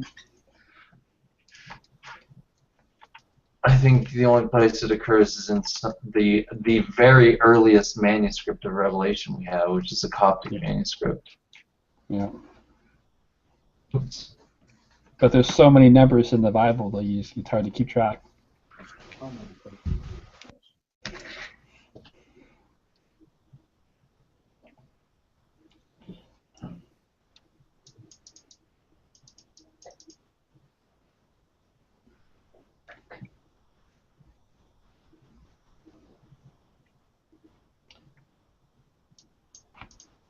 And supposedly 888 is the gematria for Jesus.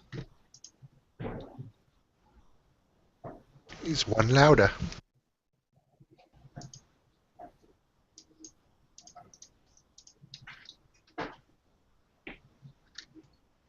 Wasn't there one patriarch that lived 777 years? Maybe. I don't remember for sure, but possibly. Does anyone have a link or anything, information to the supposed relationship to the Babylonian kings list with the patriarch? Like, they took an order of magnitude off or something like that? I know the Babylonian ones, ranged up to 20,000. Yeah. Ones in the Bible ranged up to about 1,000. Yeah, I read that on a website. You could probably just search for it and find it, but it was like they mistook a symbol in the Babylonian system for being larger than it was, and if you reduce that symbol down by a certain factor, then it becomes closer to the patriarchal ages. Yeah, I've heard that.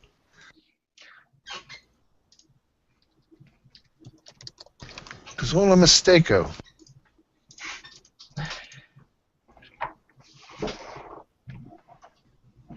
Oh, also the Septuagint has different ages for the patriarchs than the Masoretic text.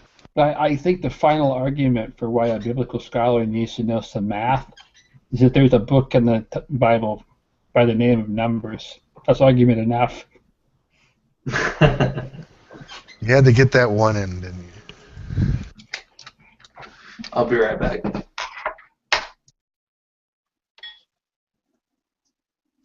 Frank wants me to recommend him a book on quantum mechanics. Yes, please. We answered this question for you before, and if you want something really difficult, I can recommend something you'll never be able to get through, which is the Road to I can't get through it, which is The Road to Reality by Roger Penrose, but it is very hard going. No, I need something for an idiot. The easier book to go through is anything by Brian Greene, The Elegant Universe or The Fabric of the Cosmos, or even both of them. What are they called? The Elegant Universe. Elegant. I'm going to write it down for myself. Elegant Universe. And what's his name? Brian Greene. Brian Greene. And I forget which order the books came in. The other book he has is Fabric of the Cosmos. I forget which was first and which was second, but I'm going to try and order it right now because something just tells me, just because I have a connection with Jesus that nobody else has, that I need to learn about quantum mechanics, and it's somehow going to help me in my overall understanding of the universe. I like Ruben's comment. No, just no. The book's name is Bamidbar, not Numbers. Or Bamidbar. Bamidbar. I can't pronounce it, but oh well. Brian Greene. Yep. Okay, here we go. Brian In Greene. the desert. Okay, that's good to know. Come to me, Brian Greene. Oh, wait a minute. I need to go to Amazon first. I can't wait to see my new credit card bill. You only order off Amazon? You don't order any books off BarnesandNoble.com or any of the others to help them stay in business? No, I just order everything off of Amazon like a fucking idiot. I do the same thing, but I feel guilty about it. Well, I like it because they pull it up. I can pull it up on Kindle usually. Yeah. So let's see, Amazon, Brian Greene.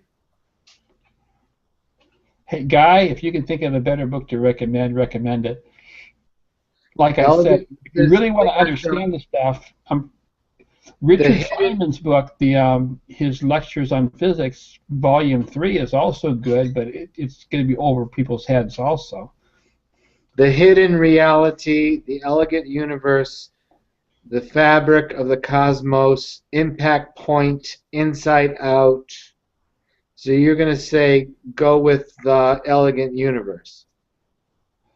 I can't remember which is the better between Elegant Universe and Fabric of the Cosmos. I can't remember which one's which. Well, one's 915 and one's 1084, so I'll go with the 915. Okay. All right. See, math is useful. Buy now with one click. There you go. Wayne says, go with this frickin' book. Go to Kindle for iPhone. Yes. And it's going to be in a mix of Meister Eckhart, Marshall Rosenberg on nonviolent communication, panentheism, the open, what's this book? The Open Source Everything. Quantum Mechanics by Sean Joe. That was too complicated for me. Mm-hmm. Plotinus, Alan Watts. Okay, here we go. Thanks, John. Brian Greene, open it up. During the last 30 years of his life, Albert Einstein sought relentlessly for a so-called unified field Should theory. we still be live now? A theory capable of describing nature's forces within a single, all-encompassing, coherent framework. Okay, thank you, Wayne. Yep. Come on, this relates to the Bible.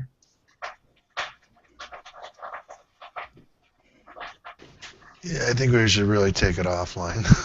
Should have taken enough live an hour ago. Good night, everybody. Good night. See you soon. Thanks for stopping in. Stop